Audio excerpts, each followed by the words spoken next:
Kashmir Botanical Garden is wearing its fall colors, and the lady is experiencing her first fall within the gardens. The trees are all covered with red and gold.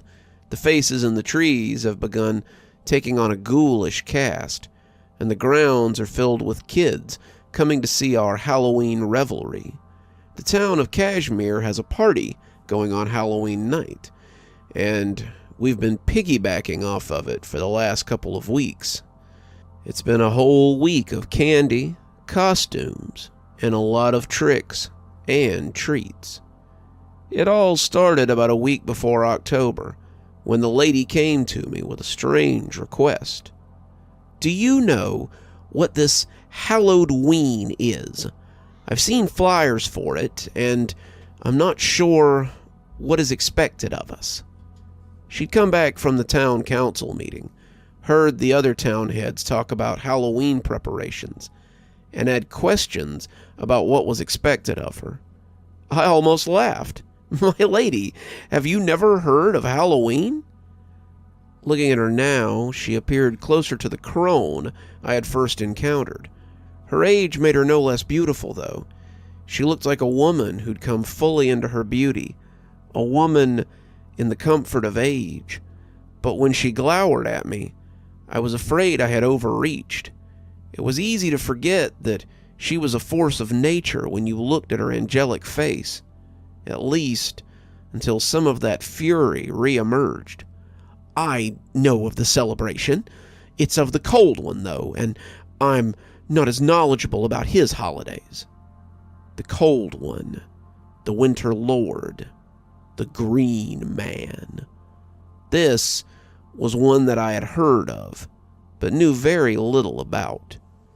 I tell you what, my lady, if you tell me a little of your enemy, an enemy I may have to one day fight, I will tell you all I know of Halloween. What followed was the longest walk I have ever been on, but it turned out to be very informative. The Green Man is the antithesis of my power. He brings the cold. He kills that which I create. But he withers in the heat.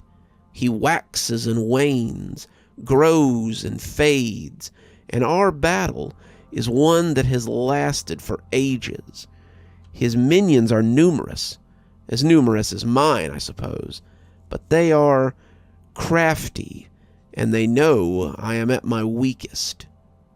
Her gait was slow, her legs stiff as we walked, and it was as if I could watch her age the longer we stayed together. Why would you be at your weakest? I asked. The cold is encroaching, she said, her voice that of someone speaking to a child. When the cold comes, the living world shrinks. The Green Man is at his most powerful when the cold winds howl and the seasons turn away from growing times. This hallowed even. Halloween, I corrected, but gently. Right, Halloween is a time when he is strong. We should all be on our guard, for his minions will doubtlessly come to see this place I have made for myself. I started to ask her something else, but she put a hand up to stop me. I have fulfilled my word. Now it is time for you to share your knowledge with me. Tell me of this Halloween. So I told her everything I knew. I told her about pumpkin carving, corn mazes, candy exchanges, trick-or-treating, costume contests, and everything in between. She wanted to know everything, every little detail, and the more she learned, the more she liked it. When she realized how much the growing of things was involved in the season, the last harvest before winter, she became enthralled. The more I told her, the more you could see working behind the scenes as she made plans. She would grow, she would build, and she would have a Halloween like no other. Truly, she meant to make this Halloween one to remember in Kashmir. She spent the next 2 weeks preparing. The gardens were closed for event settings, and I watched as she grew apple trees, cornfields from the rocky soil, and pumpkin patches from scratch. We brandy-lows carved gourds, made cider, stuffed scarecrows, and generally set the mood for the coming event. The Pale Lady presided over all of it, directing our efforts as she pulled me away from whatever I was doing to make sure it was all correct. I had become her consultant, it seemed, and she wanted my opinion on everything. We were too busy to keep a proper watch back then, but I am sure they were already lurking around. On October 15th, we reopened, and the lines reflected the curiosity of the community, a curiosity that was rewarded. They had watched the gardens for several weeks with mounting interest, and you could see their eyes grow big as they saw what we had created. I've told you all about the rings, right? They follow a pattern around the park like a clock with the security booth at the center. Each one of the 12 rings usually holds a different exhibit, and when the gates opened that morning, they each held a different Halloween display or activity. There was a whole area of carved pumpkins, complete with a booth for carving your own. Another held the trees with faces, though more of them had been added with scary faces of witches and ghouls. Another was a corn maze that held costumed brandy-low who were ready to come jumping out to scare people. There were games with prizes and apple-bobbing tubs, a cider stall, hay rides on the old trailer pulled by the John Deere we had around back of the sheds, scarecrow contests, seasonal vegetable displays, and their growing cycles, and so much more. It amazed me sometimes to just walk around the park and see the transformation, and it was here that I saw the first one of the Winter Lord's minions. It was the 3rd day when I ran into him, but they had surely been in the park since we reopened. It began as a kid in an orange mask. He shouldn't have stood out. There were lots of kids wandering around in costume, but he did. I was organizing traffic in the park, the crowds at an all-time high, when I saw the bobbing stem of a pumpkin head. I just saw the back of his head, but immediately I was fixed on the guy.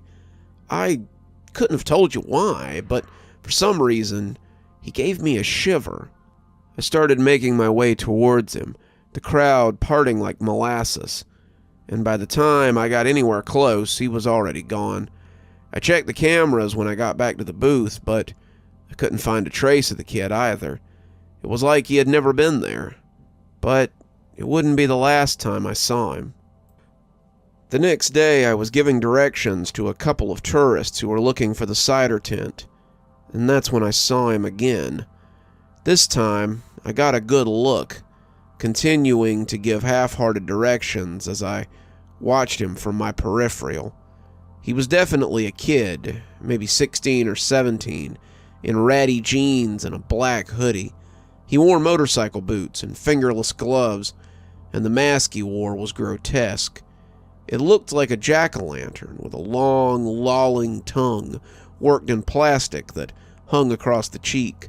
The mask was bad, but the eyes were worse. The eyes were far too expressive to be made of plastic, and I could swear they blinked as I watched them. I had just finished pointing to the ring they wanted on the map when he stepped back into the bushes and disappeared from sight. I went to Carl, but he was as much a help as he ever was. "It's just kids playing pranks, kid. Don't let them get you down, and make sure they don't ruin the exhibits." He did help me look, enlisting a few of the others, but we never found the kid. It was like he had vanished, and Carl couldn't find him on the cameras either. He found me, watching me poke the map as I showed the tourists the ring they wanted, but the kid was nowhere to be seen. It was like I was haunted by this pumpkin-headed little brat, and I was beginning to suspect that something was going on. I kept my eyes peeled, but it was hard to maintain that level of vigilance. There was so much going on in the park these days, and I had to be on guard for other things. Aside from the pumpkin heads, we had the usual level of shenanigans. Local kids playing pranks, clueless tourists tromping through things, and the ever-present problems of having so many brandylow housed so close together. Brandylow get restless when there are so many at hand, and fights aren't uncommon when they're housed so close together. The lady's influence was strong here, something that stopped them from becoming deadly, but Carl and I were still up to our eyeballs in problems. Some of the older ones said that this restlessness wasn't uncommon during the waning months, and that this too would pass. Pass or not, I was not looking forward to 6 months of grouchy goats and weird kids skulking around. So when Friday rolled around, and I saw the orange mask again, I fell in quietly behind him and followed. The people he passed seemed to like his mask no more than I did, and I watched more than one pull away in disgust. He was making a beeline for the fair section of the park, and people were giving him a wide berth. He had his back to me, but I could see the stem on the top of his mask bobbing as he swiveled his head right and left. If he was aware of me following him, he gave no indication, and when he turned for the corn maze, I was less than 20 feet behind. I paused at the entrance, wondering if he meant to ambush me inside the maze.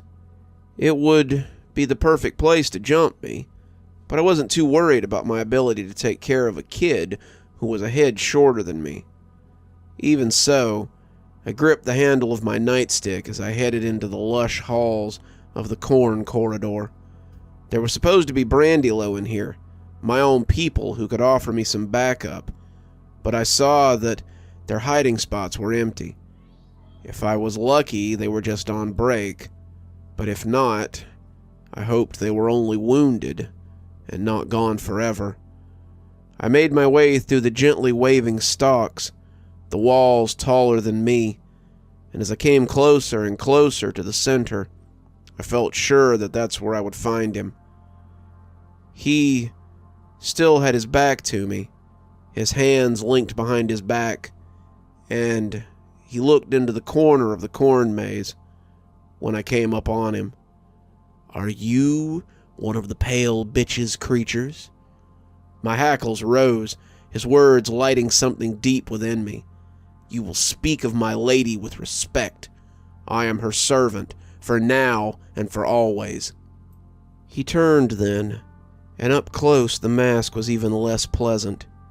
It seemed to bulge oddly, the orange skin speckled with blemishes and patches of rot. As he smiled, I came to doubt that it was a mask at all. The outside flexed like rubber, the muscles beneath moving oddly, but as he drug that tongue back into his mouth and showed an ear-to-ear grin of pointed fangs, I suddenly felt my earlier intuition about the eyes had been correct. Whatever it was, it had become his face, and he was more monster than man now. "Good. Then I have a message from her better." He took a step towards me, and it took everything I had not to flinch away. Extending his hand, he had an envelope clutched between thumb and forefinger, the paper a delicate blue with the faintest speckling of red. I reached for it, praying my hands wouldn't shake, and when it came free of his fingers, he leaned in close to whisper in my ear. His breath was as unpleasant as his face, and it felt hot and fetid on my cheek. She was foolish to open herself up like this. When she was on the move, she was hard to pin down. But now we have the lady and all her brandylow in one place, and we mean to end her threat forever. My breath came out heavy, my fear palpable, but I swallowed it as I thought of my lady, my queen of summer and spring, destroyed by something as cheesy as a man in a Halloween mask. "We shall see," I said, putting the letter in my pocket. "My lady has many allies, and she may prove harder to destroy than you believe." "May we meet on the battlefield, then," he said, walking past me. "Then we'll see whose forces are the stronger." He walked out of the maze then, and though I caught sight of him often after that, I never spoke to him again. The pale lady took the letter when I offered it to her, but she must have expected whatever it said, because she sniffed and threw it away. "A declaration of war, just as he sends every year. We shall weather, as we always have," she said, almost boredly. She may have been sure, but the brandy-low around her seemed less than convinced. "We'll rally our allies and repel them, just as we always do. Send out the appropriate missives. I want them all here before Halloween," Carl had said. The festive mood was done, it seemed, and we were a camp, preparing for war.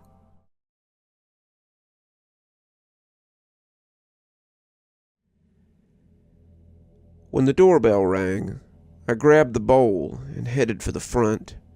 I could see the silhouettes of the 3 small forms through the glass front of the door, one of them wearing the noticeable cone of a witch's hat. It was Halloween, and even in Rayford, that meant that the kids hit the street in search of sweet confections. Mom and Dad were still getting their costumes on, Marge and Homer Simpson this year, and I didn't have the heart to tell Dad that the costume was spot on for him. Until they got ready, however, I was on door duty. I shaded my eyes a little as I opened the front door, the mid-afternoon sun the only contrast in a normal Halloween. In Rayford, everybody had to be back after sundown, so if you wanted to trick or treat, you had to get your candy before the sun went down. "Trick or treat," the kids called, holding their bags out and shaking them. I grinned as I filled the bags of a little witch and her friends, a vampire, and a ninja. I remembered when my brother and I had hit the streets after school, with our bags in hand and a close eye on the time. We didn't really believe in the foresters back then, but we knew that Mom would tan our hides if we got back a second after sundown. I also remember watching kids trick-or-treat after my brother went missing, some of the magic gone now that I knew the monsters were a fact. Most of the people I'd talked to outside the town thought it was weird that we hit the streets before sunset, but I suppose other places didn't have to worry about shambling monsters coming from the woods. As the kids headed off, I heard my dad chuckle and realized he'd been watching. "Little different from your last Halloween?" "Well, the guys going door to door last year were looking for wounded soldiers to put out of their misery, so, nah, pretty much the same, I guess." Dad looked like he wasn't sure whether to laugh or not, and as Mom came in, her wig slightly askew, I handed her the bowl and told them to have fun. "Sure you won't stay and hand out candy?" she asked. "I think we have your old Bart costume from a few years ago." "Hard pass, Mom. Some of the guys from work want to go celebrate a little before the sun sets, and I told them I'd meet them at Lafferty's." Mom's face told me all I needed to know about that, but Dad nodded as if this was as common as dinner and a movie. Lafferty's was one of the nicer bars that catered to the loggers in the community. If you were just looking for a dive to drink in, you went to the Red Pine, but Lafferty could usually be counted on to have as few fights as possible and very little chance of contracting something if you decided to take the local barfly home. "Are you planning to drive?" Mom asked, clearly not sure which answer she was hoping for. She seemed to like the idea of me stumbling home drunk near dark less than the idea of me wrapping my car around a tree. "Nope, thought I'd walk," I said. "It's only about a 20-minute slog." "Well, be careful," Dad said, the doorbell turning their attention away. "Is Garza going drinking with you guys?" He pitched his voice a little low as he said it. I shook my head. "Nah, Derek says he doesn't drink much. The other guys want to go out and tie a few on and take advantage of the long weekend. Halloween had fallen on a Friday, so we essentially had a long weekend since we knocked off at 2 that day. Well, have fun, Dad said, and as the kids dispersed with their treats, I followed behind them and headed towards town. The streets were packed with kids in costumes, and it was pretty clear that some of them had gone from school to trick-or-treating. Most of them had probably worn their costumes to school anyway, and put their pillowcases in their backpack for later. As I walked, the cloud of costumed children parted for me, the giggling swarms of superheroes and princesses, football stars and fantasy characters as thick as mosquitoes that still held court this close to winter. Summer had held in for longer than usual this year, and I wasn't looking forward to having to cut back trees in the freezing wind. Dad had already warned me that this would likely be the last warm weekend until May, and I should enjoy it while it lasted. I'd spent 2 years in the heat, and I was both looking forward to the cold and dreading it. As I walked the familiar sidewalks into town, it was hard not to keep an eye peeled for fog encroaching. In Rayford, every day felt a little like Halloween, and the knowledge that shambling horrors could come up from a fog bank at any minute was spooky enough. The older I got, the less I understood why anybody chose to live here. But I suppose every small town has its problems.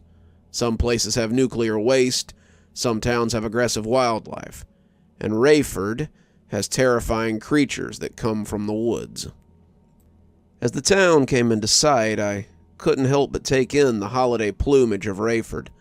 The hardware store had 5 different jack-o'-lantern trees, which are just 3 jacks stacked on top of each other, and a swarm of furry bats hanging on the railing of the overhang. The post office had a black and red mural declaring the holiday, and a collection of jack-o'-lanterns on the stoop. The lawn of the city hall had a half a dozen of those inflatable Halloween characters from the Home Depot, and a 12-foot-tall posable skeleton that they had dressed up like Paul Bunyan, complete with flannel shirt and beard. Between them was something like 30 carved pumpkin faces, the city landmarks marking them, and their candles danced mutely in the afternoon light. I had to wonder how much of that had come at the taxpayers' expense, but it was hard not to be a little impressed by the spectacle. When someone called my name from across the street, I looked up to see Susan standing in front of the used bookstore, waving at me. She was dressed in an intricate little Bo Peep costume, complete with crook and a stuffed lamb. "Happy Halloween! Haven't seen you since the party," she said, rattling a half-full bucket of candy at me. I smiled, taking some Jolly Ranchers. "Yeah, been working at Camber & Son since I got back. It's been pretty busy." She smiled knowingly. "Like father, like son, I suppose. You should come by the shop sometime. Maybe invite a girl out for coffee." I smiled. I didn't figure she'd be interested in being seen with a dirty lager like me. "She could do a lot worse, I'm sure," Susan retorted. A group of kids wandered up then, squealing about Miss Sue, and she reminded me to come and see her at Wormwood Books sometimes. Despite myself, I thought I might as I made my way to Lafferty's. I haven't mentioned Susan yet, but it's not because she isn't important. Susan and I grew up together, went through every grade except senior year together, and she was the closest thing I think I ever had to a stable relationship. I think she believed that she could change my plans about moving out of Rayford, and when they finally came to pass, it made her a little angry. I told her I wasn't trying to escape her, but rather trying to escape the ghost of my brother and the shadows of the Foresters. We see how well that worked out, I guess. If she wanted to talk about old times, I supposed I could meet her for some coffee, but I'd have to keep an eye on the mission ahead. I wouldn't hurt her again by giving her false hope. She hadn't been allowed to keep me after high school, and she couldn't keep me now either. I was likely walking to my death when it was all said and done, and I didn't want to leave her behind and hurting again. My smile had evaporated by the time I got to Lafferty's, and the guys all cheered as I came in. "About time you showed up. We thought the Foresters had gotten you," Derek said, calling for another pitcher as I took a seat with them. They had left a seat at the head of the table for the boss, if he should decide to join us, and it was almost like you could feel his presence there. I suppose it would be fitting to have a spirit at the table, even if it was the spirit of someone living. The table was covered in bottles already, and by some of their faces, I thought they may have started earlier than we had planned. Derek had been joined by Jordan and Michael from a different crew, and Jameson and Clancy had come out as well. Ramsey had opted out so he could take his grandkids trick-or-treating, and the four of them seemed to be trying to drink enough for Ramsey and Garza. I was mindful of how much I let them slide my way, but after an hour or so and several pitchers, I was feeling a little tipsy too. "Did you guys hear what happened to Daryl's crew yesterday?" Jordan asked suddenly. "Nah," Derek said, dropping his bottle on the table a little harder than he strictly needed to after draining it. "I knew they came back to the yard super late. Well, he says they got caught in a fog bank." "No way," Clancy breathed. Did they all make it back?" "Yeah," Jordan said, "but Daryl's talking about quitting. I think it was his first real encounter with the Foresters, and it shook him. He sat right there on that stool and told me the whole thing," he said as he pointed over to the bar, "and his hands were shaking too bad to drink for the first couple of minutes." We all leaned in, prompting him to tell the story, and Jordan seemed willing to oblige. "He said they were cutting new growth by the old schoolhouse when someone accidentally set a fire." "What?"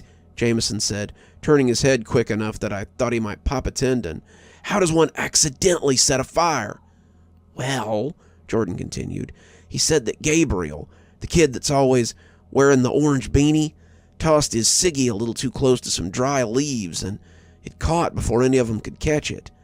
Daryl said that one minute they were hacking back gnarled old oaks and snaky pulp trees when the smoke hit them and they turned to find a two-alarm fire going off in the dry leaves."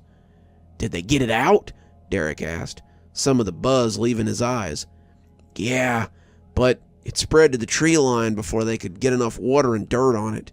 He said they dropped their chainsaws and axes and immediately started flinging dirt on the blaze and upended the water keg over it. When it finally came down to nothing but smoke, they all breathed a sigh of relief. When the fog rolled in, they thought it was just residual smoke from the blaze.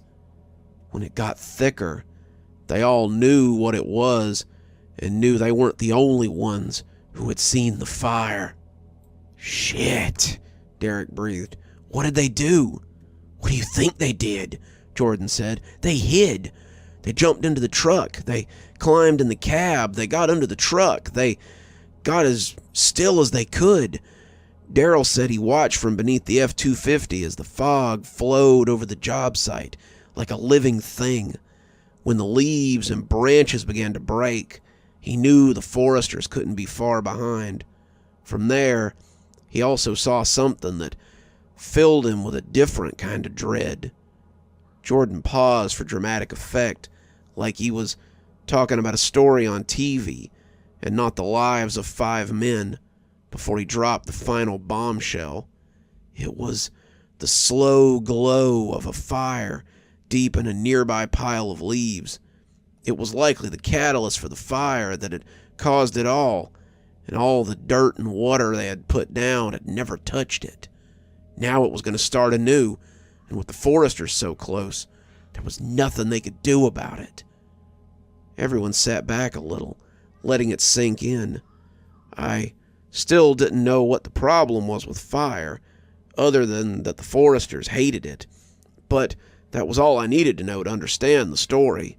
Garza had told me about a tragedy that had taken the lives of he and my dad's old crew, and I knew it had something to do with a fire that had been too close to the old growth where the Foresters lived.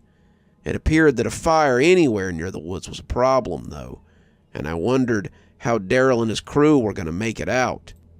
Daryl said they came lumbering out of the woods like living corpses, and the mist only did so much to cover them. He could see their gray skin with brown mixed among it, with scabby flesh and wooden workings that had made their way into them, and he was afraid the fire might be the death of them. He counted a dozen of them, men, women, and children too, and as they spread out, he said he was afraid to breathe too deeply. He could hear Gabriel beside him, praying softly, and while he hoped that something would save them from this, he put a finger to his lips to tell him to quiet down. The foresters were moving around in an agitated stomp, their heads creaking as they turned to look for the source of the fire. They were making this weird noise like tree limbs in a high wind, and Darrell was sure that they'd find them at any minute and drag them off. He paused to weigh the room, clearly liking how drawn in they all were. And all the while, the little fire was building in that pile of leaves. Darrell could see the smoke beginning to curl, and he just knows that when the foresters see it, there's gonna be hell to pay. The leaves are curling, the fire's growing bigger, and Darrell can't do anything but watch it. The slightest move, the slightest noise, and they'll know he's here and snatch him. He knows this, like all children know this, but he's caught between a rock and a hard place. They're getting close to the truck now, which is something he missed while watching the fire grow, and he's worried that the jig is up. They've smelled them. They know who started the fire. Gabriel's crying now, but he's got his hands over his mouth to try to keep it silent. Both of them are getting ready to run, knowing they won't get away, but not wanting to just get grabbed. And that's when it happened. He slammed his fist down on the table, making us all jump. One huge stomp of a foot comes down on the smoking pile of leaves, and as it comes back up, the blaze is smashed out before it can ever begin. Darrell said he was holding his breath the whole time, certain this would be when they got him. But then they moved off with the fog, the troop leaving with him as they went back into the woods.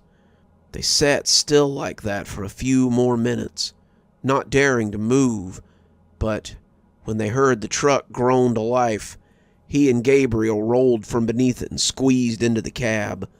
Those in the back stayed low as they rolled off, leaving the gear behind.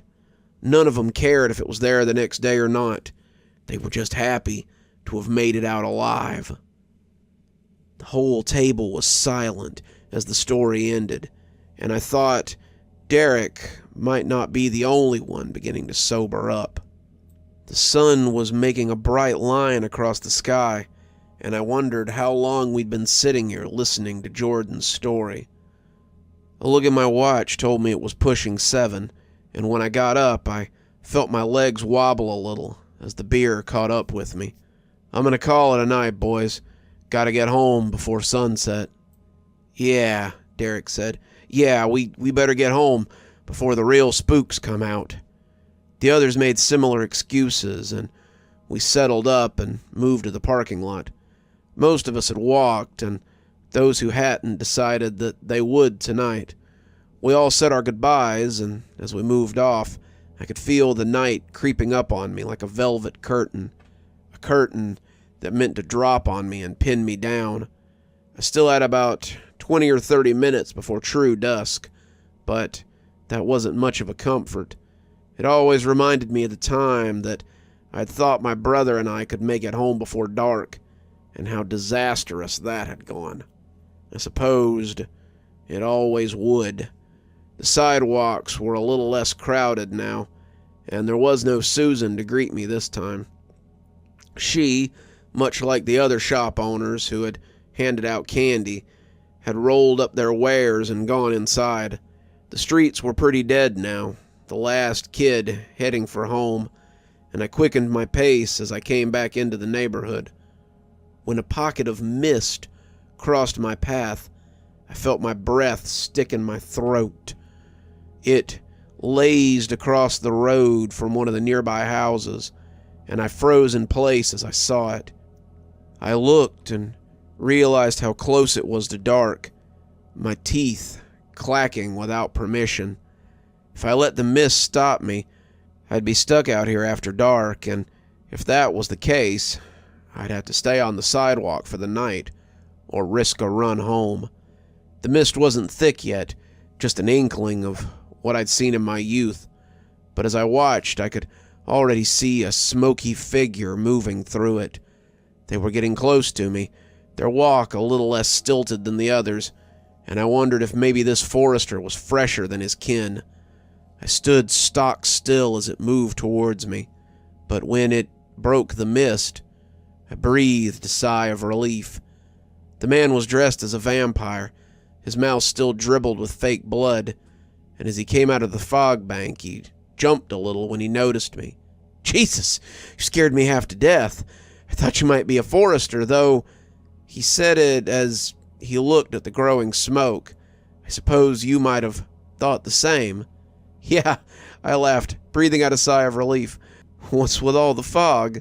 He laughed. "Sorry, the wife is a witch, and she was using the dry ice to make her cauldron smoke.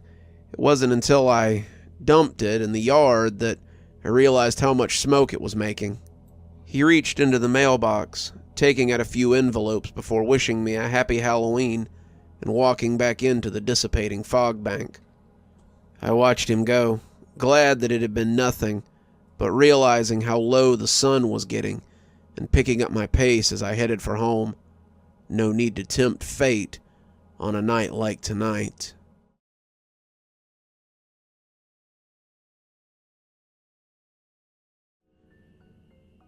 This year, we had a rare treat for Halloween. Instead of a white Christmas, we had a white October 31st instead. 3 days before Halloween, the region had a terrible blizzard roll through, covering everything in an early season snow. It did little to dampen the spirit of the trick-or-treaters, though. We definitely saw some costumes with thick pants and coats. Grandpa and I sat bundled up on the front porch, passing out candy as we always did, and Gramps was in high spirits. He had finally kicked the cough that had kept him down most of the summer, and as I watched him handing out sweets, I hoped he wasn't going to have a flare-up again. We still had plenty of the stuff they gave us for the breathing machine, but getting him to take it was like pulling teeth. He noticed me watching him and rolled his eyes at me.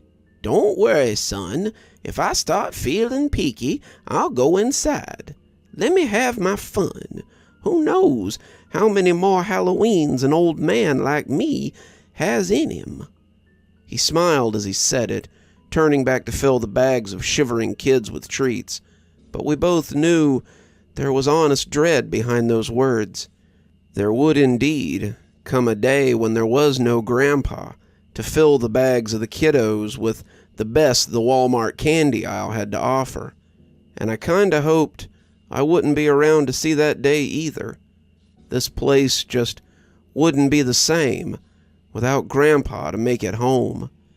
The moon was round and full as it shone over the porch, and as the last of the trick-or-treaters crunched through the snow, we headed back inside with a decidedly empty bowl. "Not bad for a snowbound Halloween," Grandpa commented, pouring the last of the candy into the bowl by the door that he kept for guests. "I was surprised that so many came out," I commented, locking the door and running the chain. "I thought for sure that the snow would keep them away." "Peh, not a chance," Grandpa laughed, the toilet flushing as he finished his business. "Mountain kids won't miss out on free candy for anything. They've got too much Halloween spirit for that." I had turned to agree with him when a slow and ominous knock swung me back towards the door. It seemed odd, that knock, though I couldn't have told you why. It wasn't the quick and happy knock of a late-night treater. It wasn't the knock you heard from a kid at all.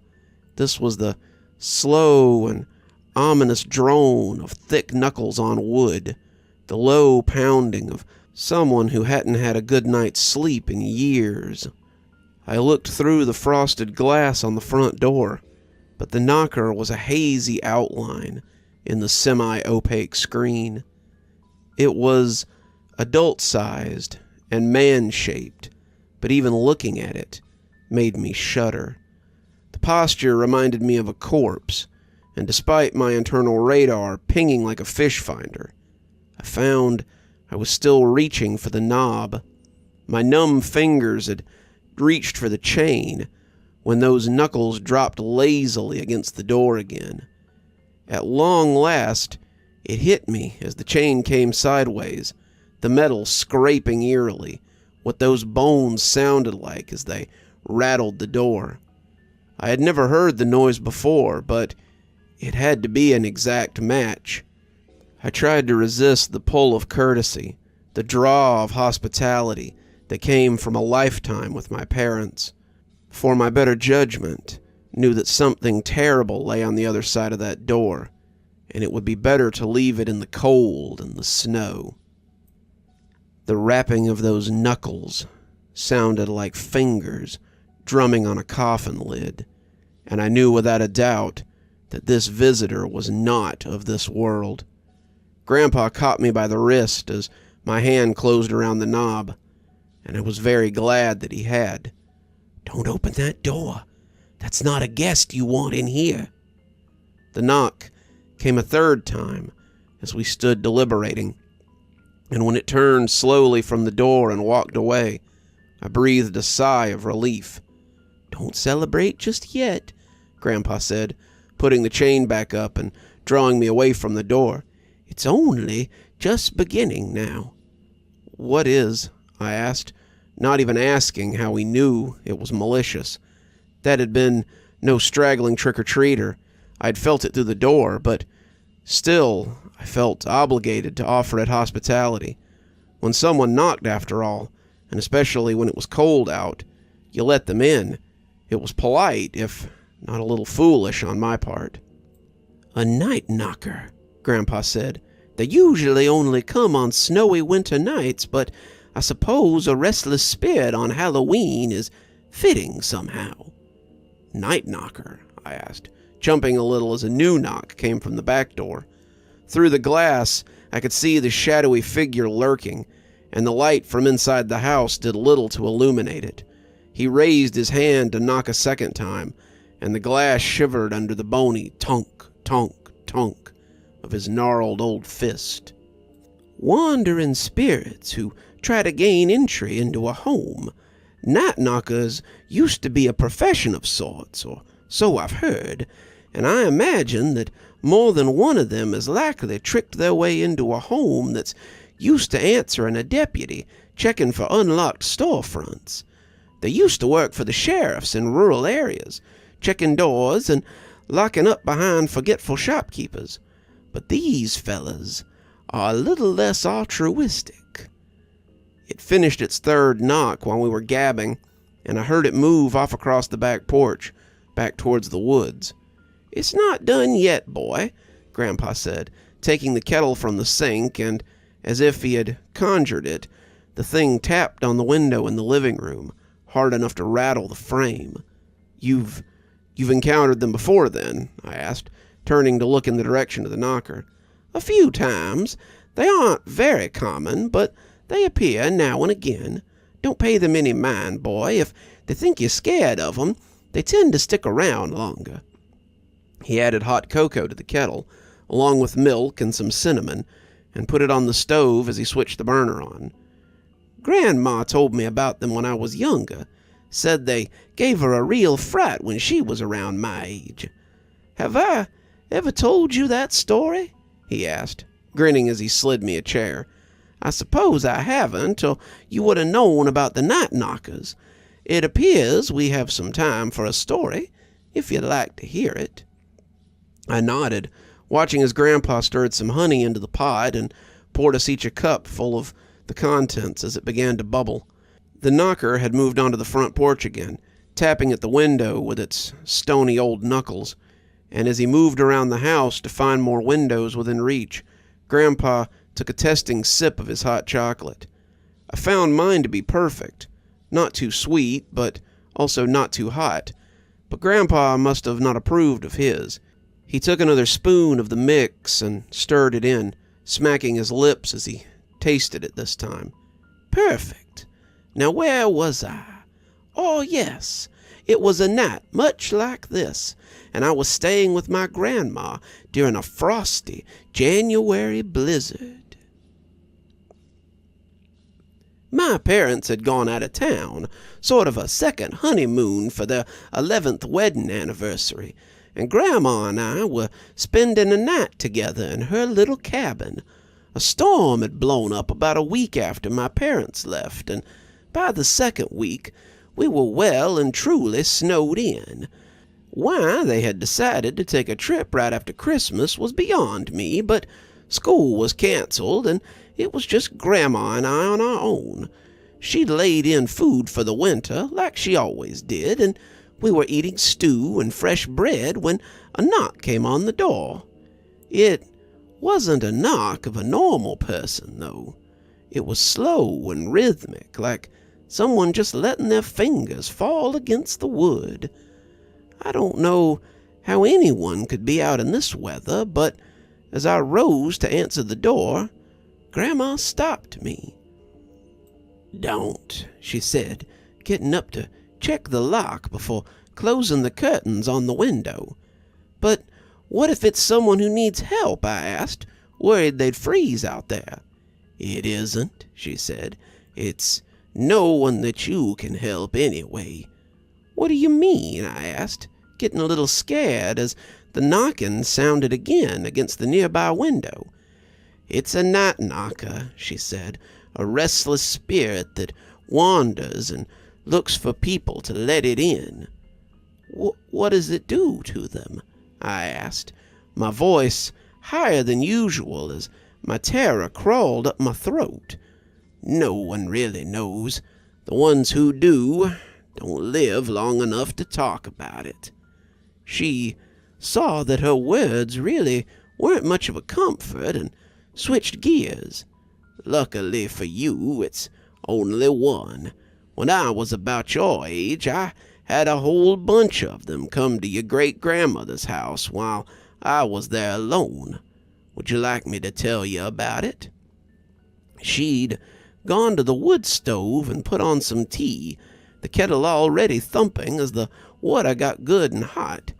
She didn't have any cocoa, very few people did around here at that time, but she had ginger tea and warm honey, and soon she had a cup of it in my shivering hands and was beginning her own story. The knocker was moving from window to window, testing each with his bony knuckles, but as she started her own story, I almost forgot about him. It was March, and Mama had gone out to try to get some supplies. Daddy had been stuck in the mines for about a week, snowed in as the site was waist-deep in powder, and Mama and I were on our own. The food had begun to run low, and Mama had left to see if anything in town was open so she could pick up some supplies. We'd boiled the last of the oats for breakfast, and the kettle of soup we had made from the ham and remaining vegetables was down to the bottom of the pot. Mama had left around noon, saying she'd be back before dark, but dark had come, and Mama was still gone. The fire had cast my grandmother in a ghostly cloak, and as I caught in the spell of her story, she laid out the perils of her snowbound home to me. This wasn't the first time I had been home alone, far from it, and I was busy preparing the middlings of what we had set aside for dinner. There was only a few eggs and some grits left for breakfast, and after that we'd be down to eating the shoe leather. I was adding to the small soup stock we had, mostly boiling vegetables, when someone knocked at the door. I thought it was my mother, and I had my hand around the knob before I was hit with the most overwhelming sense of dread. I had learned from my mother about the unseen world, and was acutely aware of its presence, even at 11. I heard it knock again, and it took all my will to remove my hand from the doorknob. Not only was I drawn by the pull of generosity and custom, something that runs deep here in Appalachia, but there was an undeniable draw to let whatever it was in. After the third knock, it moved away, and as the pull dwindled, I breathed a sigh of relief. When another knock came at the door, mirrored by a similar knock at the window, I jumped in surprise and looked over at the window that looked out from the den. There was a man-sized shape there, its fist raised to knock again, but the dimensions were wrong. It was like a living shadow, the thickness seeming temperamental, and when it moved away after the third knock, another took its place and knocked again. Now there were 3 of them, knocking at the windows and the door. They were circling the house, and as they knocked, I felt my breath hitching as my panic rose. It was like an ever-expanding circle, the knocking moving around and around and around. I thought maybe it would stop when they had enough to knock on all the windows and doors, but then others began to tap on the walls and on the roof too. The clamor was too much. I put my hands over my ears as I prayed to God to make it stop. As I stood there sobbing, asking the Almighty to help me, though, the voice of my own grandmother echoed in my head. "The good Lord helps those who help themselves, Junebug. You have the tools, you have the knowledge, so don't bother that man with your trouble. He's got bigger fish to fry." I realized that she was right, and I began to chant a little spell my mother had taught me. It rolled off my tongue like warm tea, and as it did so, the knocking began to decrease in volume. Suddenly, they were no longer banging on the roof. Then the knocking on the walls stopped. Slowly, the knockers on the windows dispersed, and finally, the 2 on the doors ceased as well. It was so quiet, so still, that when a single knock came at the door, I screamed like a tea kettle and nearly dropped in fright. Junebug, it's Mama. Open the door, Junebug. I've got groceries, and the snow has my feet numb." I cried with joy. It was Mama. She was back, and when I gripped the knob, I felt nothing but the love and worry that she had for me. I threw my arms around her, tears streaming down my face as I told her what had happened. She came inside, locking the door and saying she was sorry for being so late. She had made it to town and got the groceries, and when Mr. Argy offered her a ride in his wagon, she thought for sure that she'd be home before dark. Only I must have gotten turned around after I got out the foot of the mountain, 'cause the next thing I knew I was nearly tumbling into Mr. Goldway's holler. We unpacked the groceries, and then she made tea and explained the night knockers to me. After that, I felt a lot better, and I suspect that you do as well. As I drank my tea and listened to her story, I realized that the knocking had stopped. Grandma had distracted me with a story long enough for the knockers to get bored and leave on their own. I kept an ear out for them after that, but I never forgot the power of stories when one is under great emotional stress. I sipped my cocoa as Grandpa finished and realized he had done the same for me. I didn't know when the knocking had stopped, but the only sound in Grandpa's house was the sound of the clock as it ticked the evening away. "I guess telling stories is something that runs in the family," I said, finishing my cocoa before going to wash the cup in the sink. I didn't have to see Grandpa smile to hear it in his voice when he said, "We won't know till you have some grandchildren of your own, I suppose." I poured another cup of cocoa and sat sipping at it as I listened to the wind blow and the snow powder around the house, glad to be inside with Grandpa, on this wonderful evening with his wonderful tales. From Grandpa's house to ours, we wish you a very happy Halloween. Trick or treat! Anne smiled down at the trio of kids on her front porch, dropping a fistful of candy into each of their waiting bags. Don't you look cute? Happy Halloween! They had come as the Avengers. A Hulk, a Thor, and a Captain America gathered on her doorstep in search of treats. Anne had seen a lot of different groups, even a few singles, but all of them had complimented her on her elaborate yard decor. As the three superheroes gushed about how cool it was, too, she smiled and gazed out at what she had created this year. She gazed at her kingdom, but she couldn't help but look fretfully around for the shadows that had plagued her for the last few weeks. Anne had sunk a lot of time into her yard display over the years, and she hated that this year's display had a pall cast over it. Anne's yard displays were always the talk of the neighborhood. She'd spent years collecting things for each season, and as she looked across the yard of foam tombstones, moving zombies, flashing ghosts, and a nearly 20-foot-tall moving skeleton that her nephew had helped her rig up, she was pretty happy about how her graveyard had turned out. That was to say, nothing about the fog machines that added ambience to the place, and the motion sensors that brought a few of the undead screaming from their graves when someone walked too close. Despite her trepidation, Anne realized that she was already planning the additions to next year's Halloween layout. She still had plenty of black foam and spray paint, not to mention all that acrylic paint from the craft room. She could make a mausoleum to go with the graveyard, maybe even a few open caskets to dot the yard. Anne had been retired for nearly a decade by now, and it was nothing for her to spend days out in the shed as she fabricated decorations for this holiday or that holiday. The thought of going back into that workshop now, though, made the hair stand up on her neck, but she knew that she would.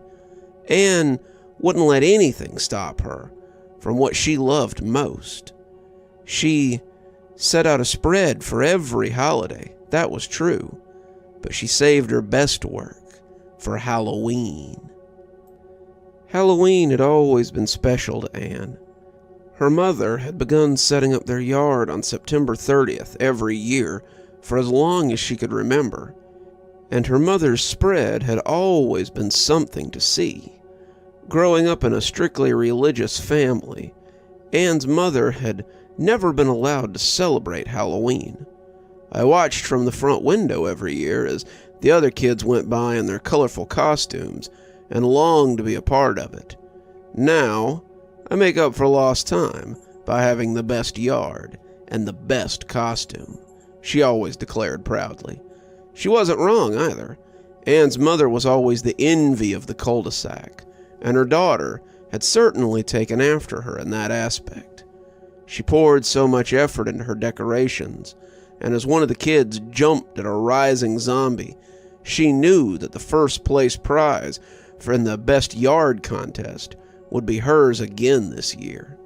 She heard the chuckling to her left, the sound rankling her as she turned to see who had snuck up on her. Who was laughing? No one should be laughing. Screaming, running, jumping with surprise. These were the things that her decorations inspired. The only laughing should come after the scare, and the chuckle then should be relieved and full of silent thanks that it had been a trick. This laughter, though, it had been merry, downright robotic, and she would see who had dared to chortle at her expert display. She felt the familiar stab of fear at the sound of that laughter too, because it was the laughter that had ultimately run her from the workshop. She had been so busy preparing for Halloween that she had nearly put it off as a trick of the nerves. She'd been working since August on this year's display, and between the tombstones and the countless undead she wanted to make, she'd been pulling 12-hour days in the workshop. This was going to be her best year yet, better than her Hansel and Gretel gingerbread house, better than her ghost pirate crew, better than her haunted corn maze even. This year, she was going all out, and she had nearly broken the bank doing it. So, when the little chuckle began to echo from the depths of the workshop, Anne had put it down to too much coffee and not enough sleep. Then she began seeing things from the corner of her eye. Just little things at first. Shadows, skittering shapes that never quite materialized. But she shook these megrims away as well. They were nothing. She would finish the graveyard and start on the scarecrows for her Thanksgiving display. She would finish ahead of schedule, start putting the corn and pumpkins and turkey up the day after Halloween, and go along as she always had. But then, as she worked late one night, she finally saw what had been dogging her steps and had yet to return to the workshop.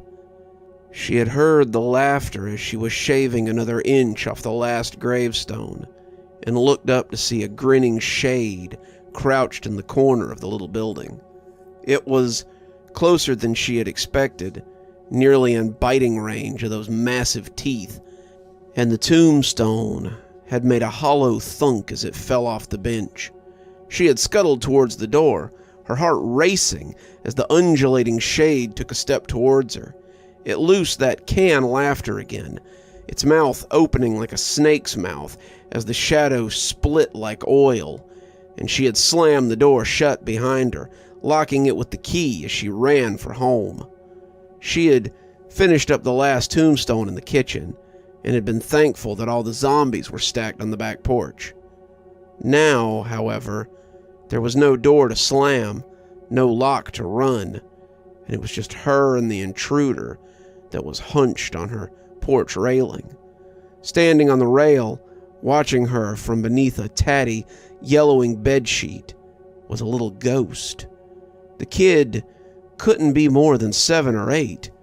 He was so small, but as it looked at her, the wind pushing the hem of the sheet a little, Anne felt a shudder run through her. It was as if a goose had walked over her grave, and as she tried to form some kind of greeting, explanation, or anything in between, she found her thoughts sucked away like cows in a whirlwind. "Wow, Miss Anne, your graveyard looks amazing!" Anne cut her eyes back to the front and saw Debbie Garrison walking her too big Toto up the walkway as the hem of her Dorothy costume bounced merrily. She was smiling like she'd never seen the place before, and jumping in surprise whenever something rose up to startle her. Anne couldn't help but smile as she waved at the girl's mother, still back on the sidewalk with Debbie's 8-month-old brother, and when she looked back to the little ghost, it was gone. "Just a bit of Halloween mischief, I suppose," Anne said, picking up her bowl as she went to go greet Dorothy and her very large dog, too. The Garrison's black lab was all wagging tail and lolling tongue, and Debbie was giggling madly as the big lug pulled her towards the porch for pets.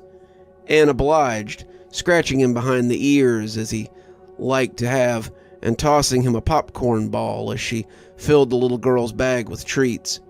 Debbie lived at the end of the cul-de-sac, and when it came time to sell chocolates or magazines or just somewhere to sit and gawk at the pretty decorations, Debbie seemed to always come here first.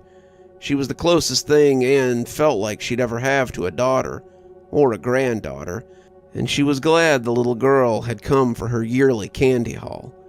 "Did you get a lot of candy this year, Debbie?" Anne asked, as she emptied the bowl into her sack. "I sure did, Miss Anne. Mommy and me went all over, but I wanted to come here last so I could see your cool decorations." Anne smiled. "I'm glad you did. Here," she said, shaking the other bowl over her bag. "I think you'll be my last trick-or-treater for tonight." Debbie gasped. "But Miss Anne, what if the other kids come for treats?" "I don't think they will. It's almost 9, and the other houses are starting to shut off their porch lights. If any latecomers show up, I guess they'll have to come early next year," she said with a wink. Debbie smiled, but Anne saw it morph into an O of surprise as she looked past her. "What about that one? Is he a friend of yours, Miss Anne?" Anne turned, but she could already hear the growl coming from the oversized Toto. She already knew what she would see there, and the dirty ghost child didn't disappoint. He was standing between her and the door now, hunkered over on all fours like an animal, as that soft chuckle rose in him like a cricket at dusk. Every hair was standing up on the dog's back, his hackles high as he prepared to charge.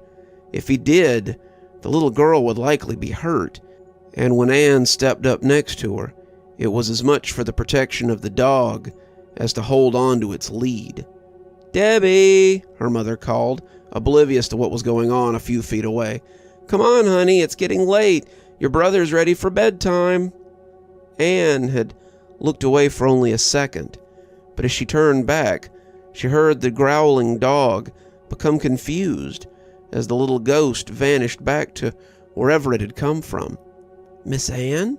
Debbie asked. "What's wrong? Totoro, why are you growling?" Nothing, Anne said, fixing her smile back into place. "You two run along now. We wouldn't want to keep your mother waiting." She turned, putting her back to the door, but as she waved, that laughing crept up her spine like cat paws. Anne had never been afraid within the circle of protection provided by this cul-de-sac, let alone in her own yard. But what she wanted most at that moment was to turn tail and leave with Debbie and her mother. It would be unthinkable to leave her home, a home her mother had tended so lovingly. And as she turned again to face the laughter, she was greeted by an empty porch. She didn't know what this was, what sort of spirit was haunting her home, or why, but she was less than self-conscious as she ran up the stairs and through the front door, locking all 3 locks behind her. She suddenly found that she didn't care if she had any last-minute trick-or-treaters. Anne flipped the switch and turned her porch light off, letting them know that she was done passing out candy for the night. With her back against the door, she heard the scamper of bare feet as they pattered across the porch. But to her horror, it sounded like more than a single pair. It appeared her little shadow had friends, and Anne hoped that her door would be enough to hold them. She thought about calling the police, but what could they do against spirits? Her best option was to sit in the house and keep the door between them and her. Outside, she could hear something setting off the motion detectors, the hollow sound of zombies groaning as they popped up, and reached over shakily to the extension cord by the door. That was easily fixed. She'd unplug it. Then they couldn't set off anything. She could sit in here, safe and sound, and they could just scamper around out there till they got enough of it. If they were spirits, then they couldn't just come in without an invitation. They'd be gone by first light, and that was how ghosts worked, right? When the sun rose and Halloween was over, they could go back to their world and leave her alone. When something crashed in the yard, however, Anne realized that she might have underestimated them. She peeked out her window and saw that the huge skeleton she had set up had fallen over, and her yard was now a shamble of broken gravestones and splintered wooden zombies. The skeleton had been heavy, but she hadn't realized it was that heavy. Her hand was on the knob, ready to go out and defend her precious decorations, but she froze there as she thought better of it. She couldn't do anything to them, not really, and she could always make more decorations. It hurt to lose them, some of them having been with her for years, but she was more afraid of the shades than she was mad about the destruction. When the chuckling came right up to the door again, she backed away as if the wood might bite her. "Come out! Come out! We need your skill." The voice was thin, whispery, like mice feet on wax paper, but even within the words, she could hear that canned laughter. The sound of it made her skin crawl. "I won't," she said, her words choked with sobs. "I won't come out. You can't make me. Just leave me alone."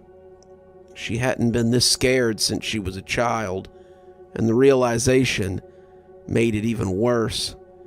The laughter was like something out of a mental health ward. It was like the laughter that bubbles from the depths of hell. When it was cut off by the barking of a dog, she heard it swivel as if they were turning to see what had brought it on. "Miss Anne?"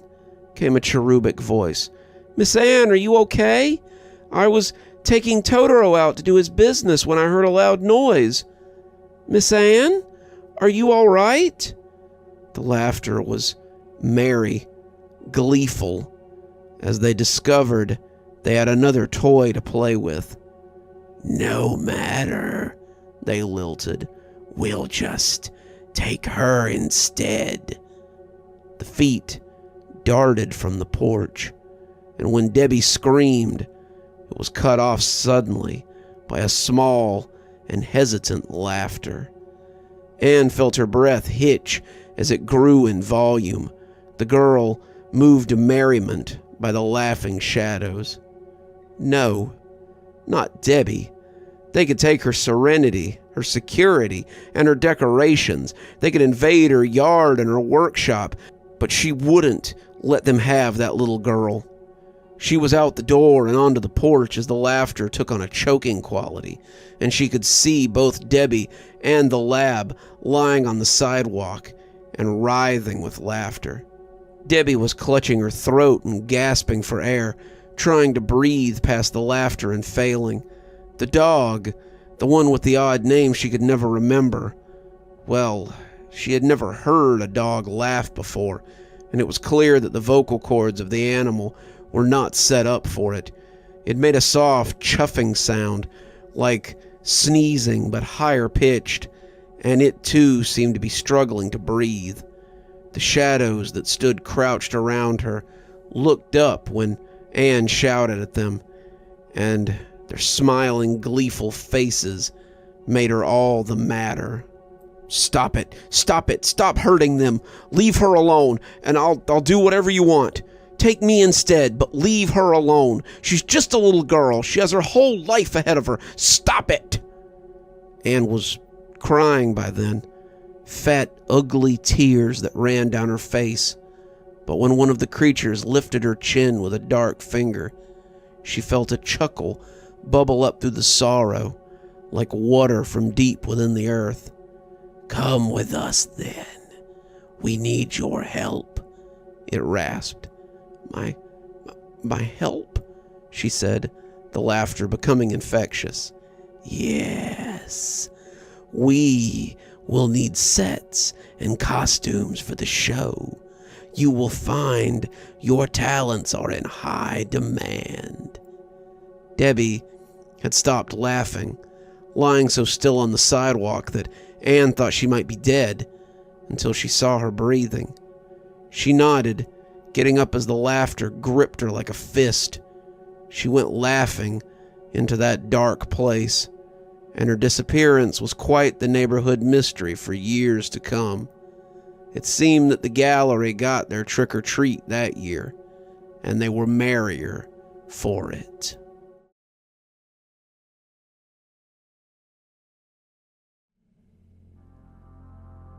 Trick or treat!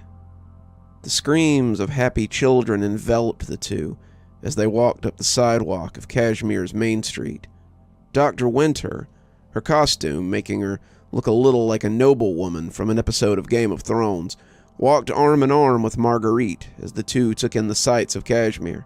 The main street was lined with pumpkins and streamers, skeletons and ghouls, and the smells of kettle corn and candy apples were everywhere.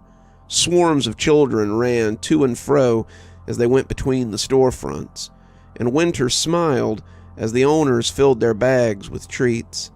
The owners of the hardware store, dressed as Fred and Barney, were handing out full-size candy bars, and Gladys Johns of the Animal Rescue had a very intricate dog costume she was capering about in as she handed out Scooby snacks. she had baked herself. Everyone they passed had a wave or a kind word for the pair, and as Maggie turned her head in surprise to see a pumpkin burst open to reveal a grinning skeleton, Winter felt this was one of her favorite Halloweens in Kashmir. "This is fantastique," Maggie gushed. "And they do this every year?" "They do," Winter said. "Do they not have Halloween where you're from?" Maggie shook her head. "In the cities, perhaps, but we did not go there. Mother said it would be too dangerous. We often stayed in the forest, where we were safe, where others could be safe from us." Winter frowned. "That must have been hard." "It was, but I do not regret leaving that life behind. The cities are not so dangerous, and I have you by my side to explain these strange customs to me, oui?" Winter smiled. "Of course, I'll gladly be your tour guide for Kashmir's Halloween spectacular." They came to the general store, and Winter turned when she heard her name. Angela came up waving, losing straw from her scarecrow costume, and smiled hugely at the pair. "It's good to see you two. Taking some time off work, Pam?"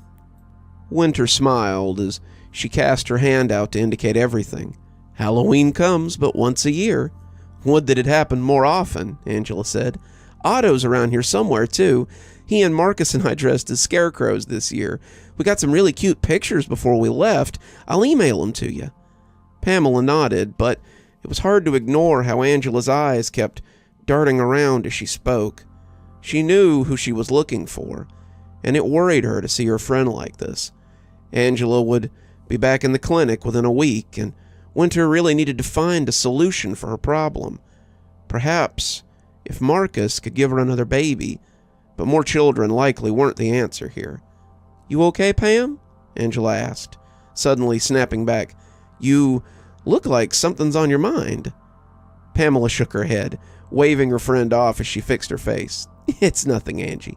I think I see Marcus over there looking for you." Angela turned, seeing a pair of scarecrows and waving at him. "I better go. Otto is ravenous for his treats this year. Happy Halloween, Pam. You too, Maggie," she said, rushing off towards the shops further down. "Humans are so very strange," Maggie half whispered. "You can say that again," Winter responded, bumping her with her hip as the two continued down the block. Winter saw a small crowd around the clinic as they got closer, and when she came to her own storefront, she had to stifle a laugh at the sight of Juliet. "Juliet, what are you wearing?" Marguerite asked, not bothering to hide her laughter. Juliet looked like a nurse who had been caught in a thresher, and Winter was certain that she couldn't be comfortable with all that skin showing. Reverend Dowdy, who was seated at the end of the street with the ladies' auxiliary, would likely have had something to say about it, but he would have been in the minority this year. As Juliet did a little turn for her, Winter was suddenly very certain that the men who had come to inspect the candy bucket more than once had come looking for Reese's. "I'm a zombie nurse, of course," Juliet said, grinning. "It's been a big hit, Doc. I've passed out more than a few business cards to interested clients." "Fantastic," Winter said, though she shuddered to think what sorts of clients they would have to run out of the lobby for the next few weeks. "You two heading to the park?" Juliet asked. "They say that Charlie's playing a free concert there before the fireworks." "Ooh," Maggie crooned. "I would like to see that. He is very talented and so very handsome." Now, Mags," Winter said with a little wink. "Don't make me jealous." "What?" the dark-haired woman said, feigning a pout. "Who doesn't like a little window shopping?" Juliet shook her head. "Well, if you're gonna make it, you better hurry. Pretty sure he starts in less than an hour." Winter bid her a good night, and the two started making their way towards Calico Park. Along the way, however, they became distracted by something else. Something that should not have been there. "Come one, come all," the man in the top hat proclaimed. "Enjoy an authentic Halloween fright." Marguerite turned as she heard the barker, and Winter stopped to look at the shabby haunted house that was standing in front of them. The whole thing looked very cheap. The alley between the cell phone store and the flower shop had been taken up by a large papier-mâché pumpkin, its mouth grinning openly as it invited people inside.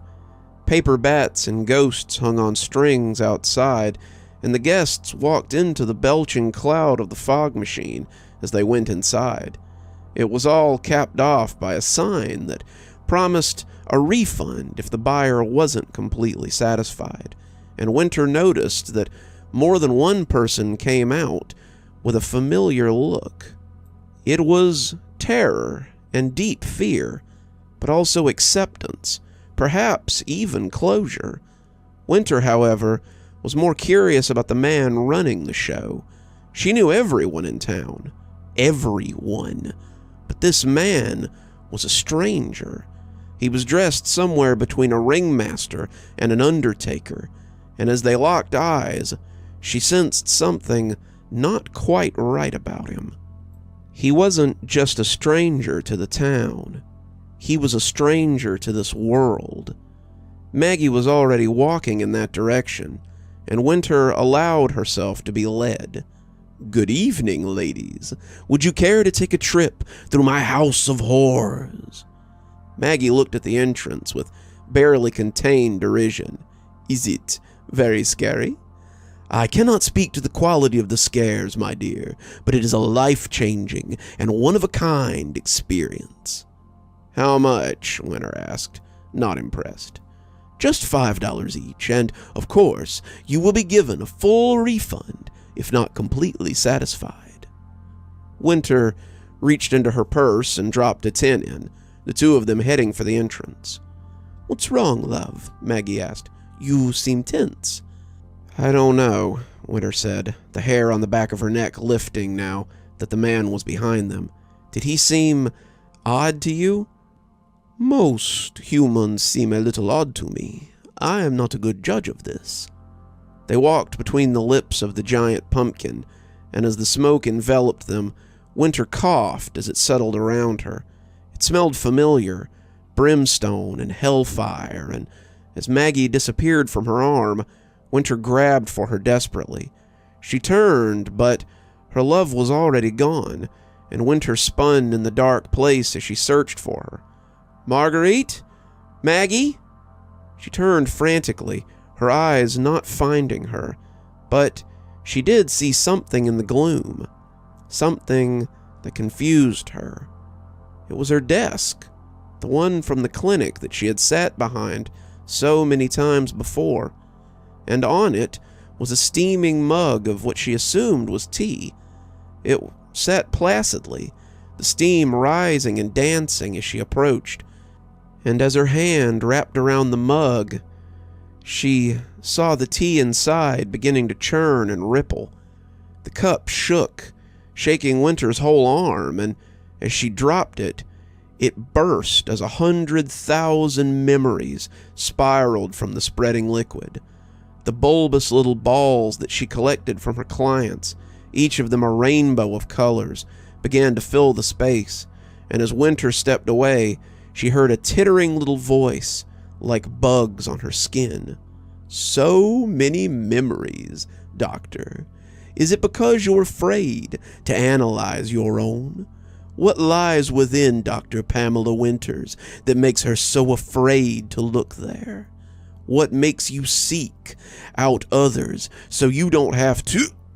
She reached behind her, her hand darting like a serpent, and as she caught the barker by the throat, his hateful words were cut off.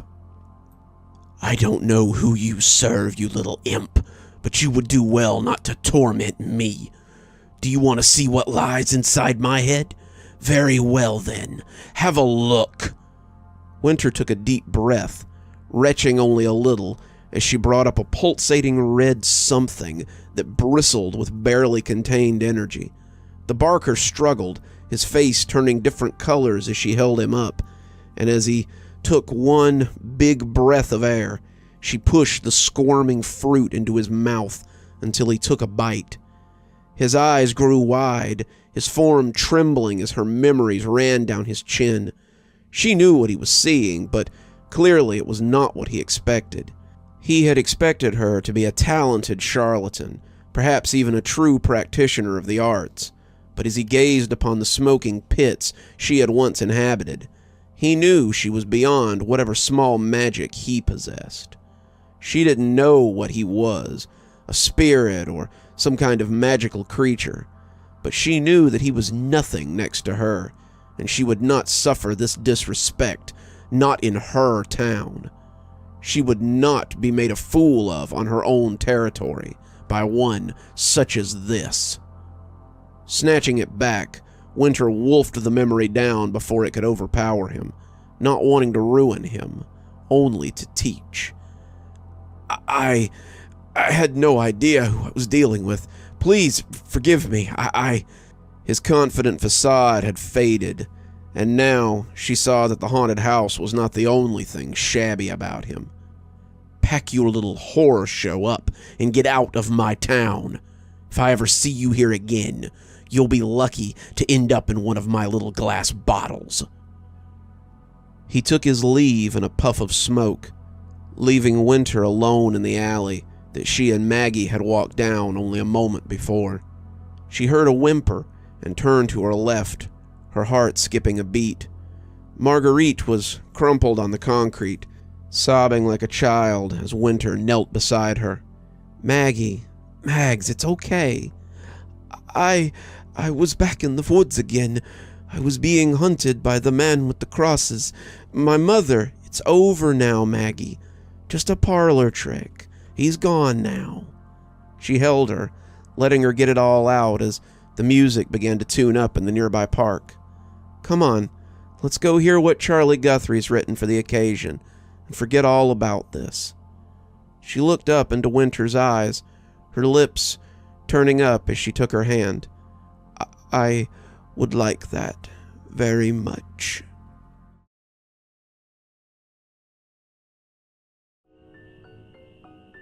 You see him? Clancy asked Roger. The two of them crouched behind the fence. Shut up, or he's going to hear us, Roger hissed, pressing his eye to the splintery wood.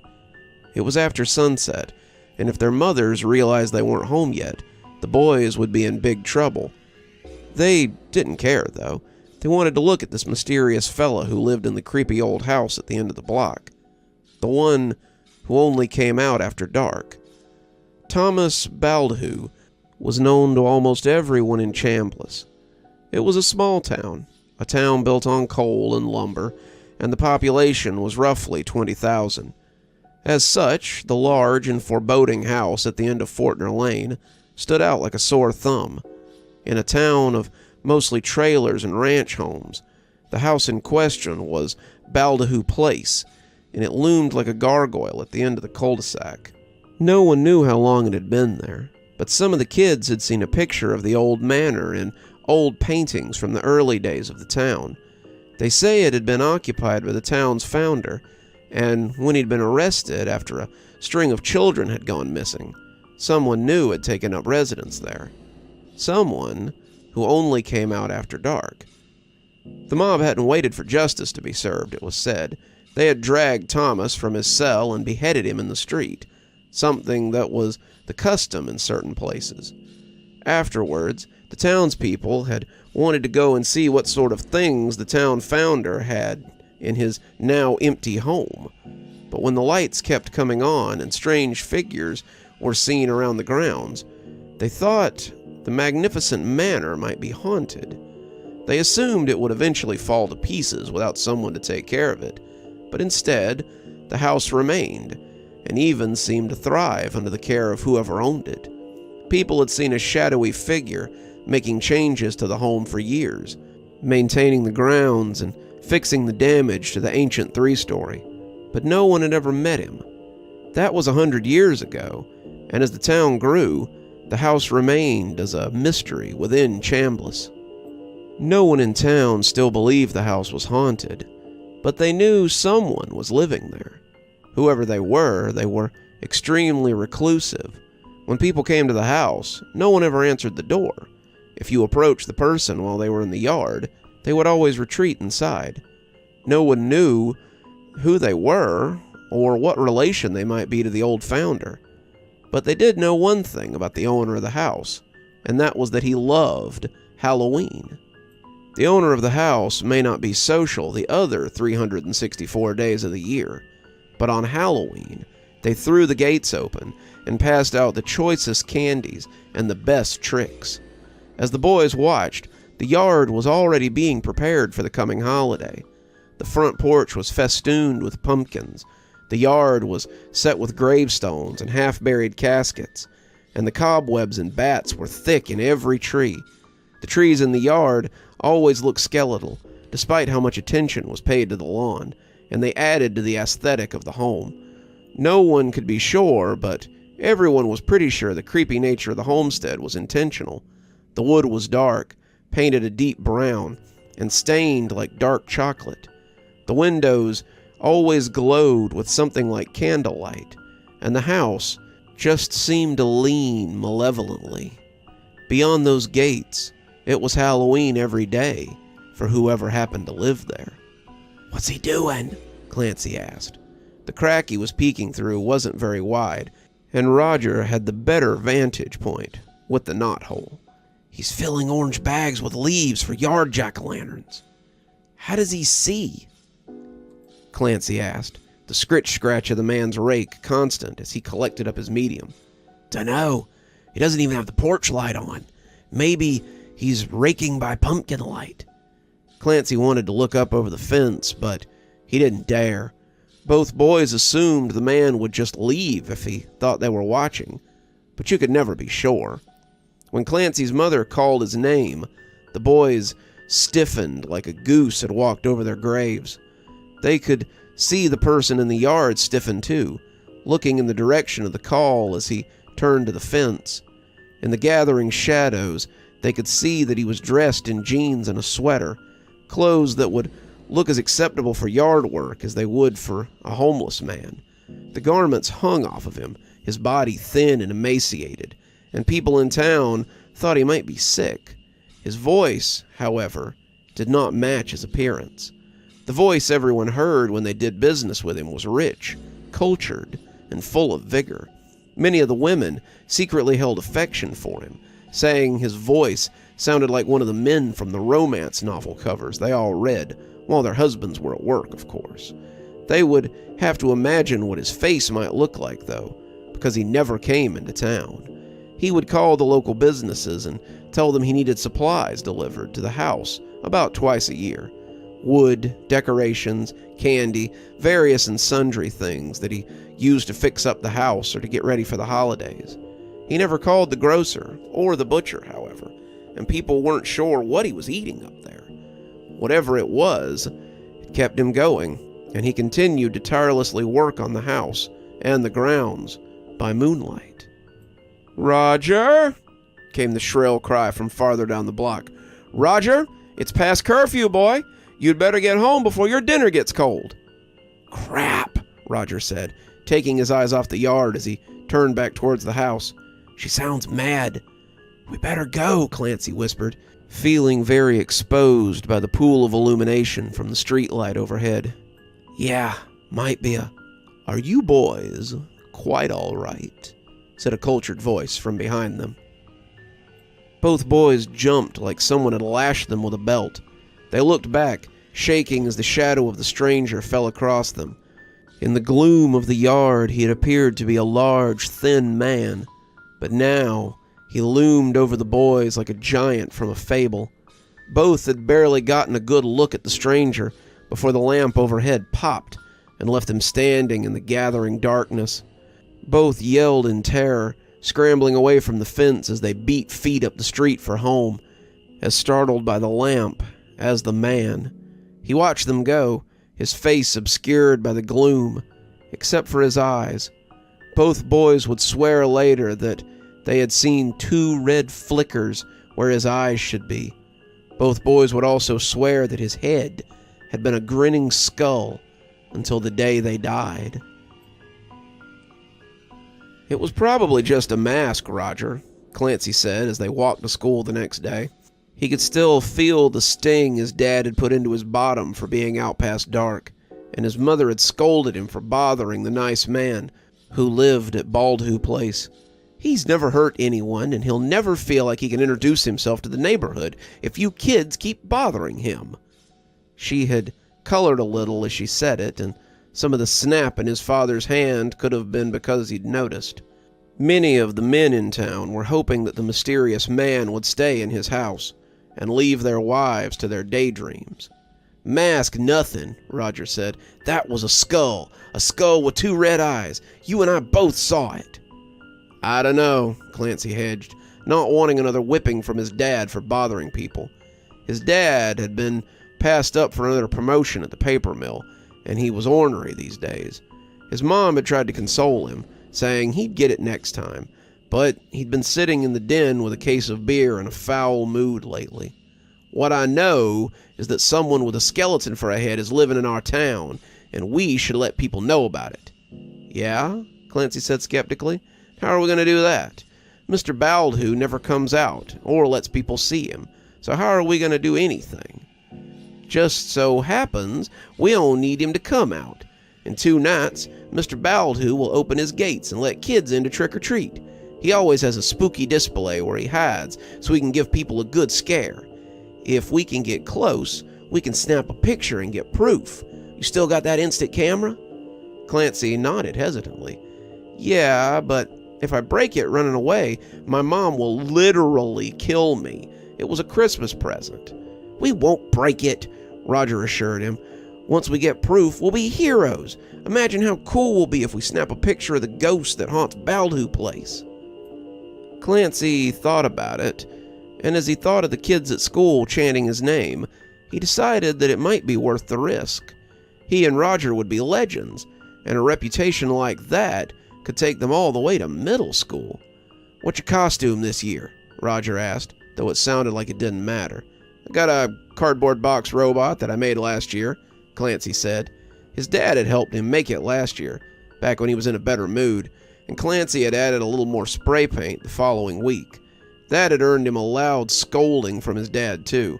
Apparently he had used the good spray paint, and not the cheap crap that he had bought for him last year. Clancy had said he was sorry, and finished up with the other can. It looked good now, and the thought that he might not wear it made him feel a little sad. It would surely be too small next year. "I got another ninja costume from my grandma. She gave it to me for my birthday last year. Mom bought me a new one without thinking about it, and if we go as ninjas, we can make a hasty retreat once we get the picture." The logic was sound to Clancy. Ninjas would be faster than a clunky box robot, and he agreed to meet at Roger's house on Friday night. "Bring your camera, and don't be late. I want to hit a few houses before we get to the big prize." It was edging up on 9 o'clock when the boys got to the gates of the Baldew place. A few houses had turned into a 3-hour tour of 6 different neighborhoods, and when Roger realized what time it was, he'd said a word that would have made Clancy's mom wash his mouth out with soap. The boys had run back to their neighborhood and left their candy at Roger's house before heading out again. Roger's mom had asked if they didn't have enough candy, but Roger said they had one more house to hit before they packed it in. "We got to get candy from the Baldew place. He always has the best treats in town." She had told them to be quick, and the 2 ninjas had headed back into the night. Now that they were standing here before the lair of the beast, Clancy was feeling a little unsure of the plan. Let's just go back, Roger. We've got enough candy. We don't really need to." But Roger stepped into the yard like he hadn't even heard him. Roger intended to get his treat this year. Clancy was left with no choice but to turn around or follow after, and his loyalty to his friend was too great to back out now. The yard was set up like a graveyard, and as they walked towards the house, Clancy jumped as a zombie lurched out of a coffin that had been set up next to the gate. He growled and roared before descending back down again to get ready for the next victim. Roger laughed as the kid in the ghost costume jumped in time with Clancy, glancing around to make sure that he was the last before proceeding. It was late now, and the boys were the last 2 left on the property. If they were going to make their move, now would be the time. They made their way up the sidewalk, graves erupting to reveal zombies or skeletons that popped out with a mechanical growling noise. He was really going all out this year, it seemed, and the boys expected a grave to contain the mysterious Mr. Baldahu at any minute. He would come stomping out, dressed as a skeleton or a zombie, and they could trick him into bending down so they could snatch his mask and reveal his face. Clancy was ready with his camera, and Roger had seen him snap several panic shots as they went. The closer they got to the house without encountering him, the more their nerves jangled. With every crackly mechanical growl and yowl that split the air, the boys' trepidation rose, and as they mounted the stairs to the house, they felt a cold chill run up their backs. They had come midway when the door to the house opened, revealing a rocking chair with a headless body seated in it. It held a bucket of candy in its lap, the chair creaking menacingly with every sway of the occupant. "Get the camera ready," Roger whispered, sneaking up to the chair. Clancy nodded, standing just inside the door as he tried to stop his knees from shaking. Roger came up to the bowl, his eyes boring into the headless thing as he reached into the mound of candy. He expected the jump, expected the scare, but he never expected the direction it might come from. Clancy watched through the little window, hands shaking as he waited to snap the picture. All at once, Roger shot his free hand for where the head should be on the rocker, trying to find its head.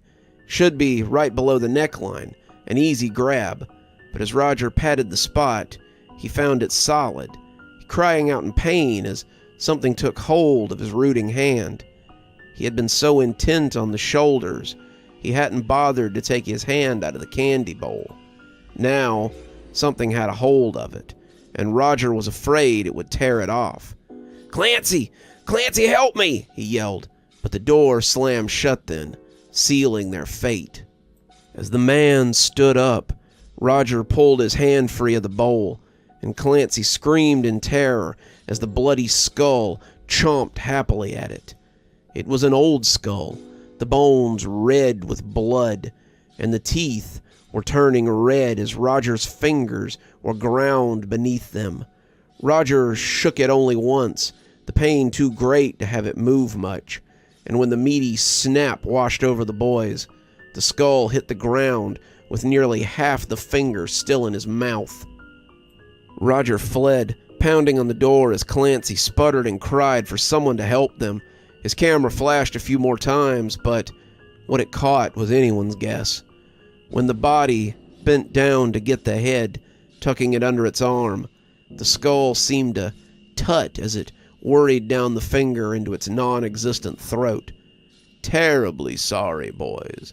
I know it's bad manners and a touch barbaric, but Bloody Bones here does love his treats on Halloween.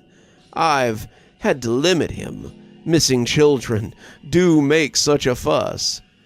But," the skull said, as its bones turned up abnormally, "Halloween is such a hectic time.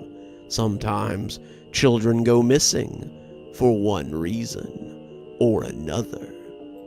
The boys cowered as he came towards them, but their screams fell on deaf ears as Bloody Bones and Rawhead went about their business. The boys were searched for, but never found. The police came and searched Baldahu Place, but they never found the boys or its mysterious owner. Baldahu Place continues to stand to this day, and every Halloween there's a grand event with candy and decorations. Supplies are still delivered, the bills are always paid, and children sometimes go missing. No one could know that when the townspeople beheaded Thomas Baldahu, they would create a legacy that would outlast even the town. None of them could have known what they created with the swipe of a simple axe, or how it would haunt the town forevermore.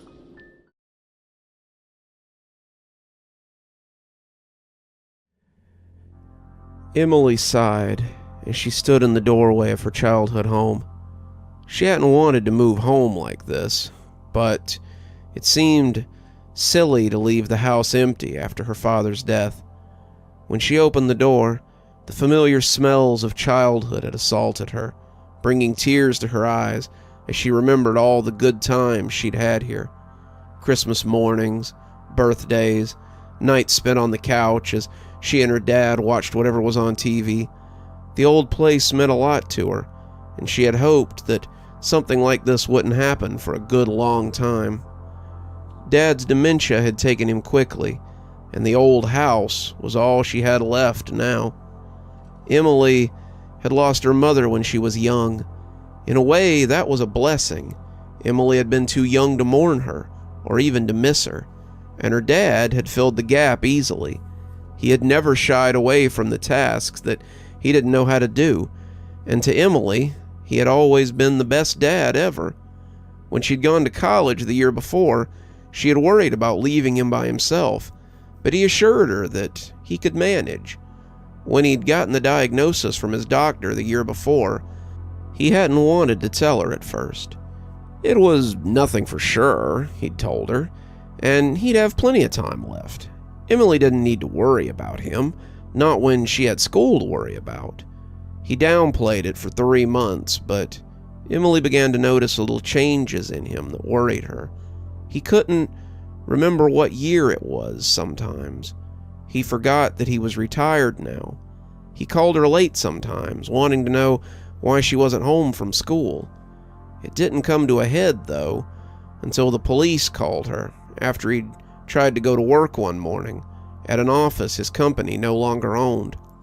Emily had taken a break from school, but his decline had become a free fall. Gone was the loving man who had always been her strength and guidance. Her dad forgot who she was, calling her by her aunt's name more than hers, and fighting her over simple things as she tried to boss him around because she was older. Emily had been out grocery shopping when he had passed.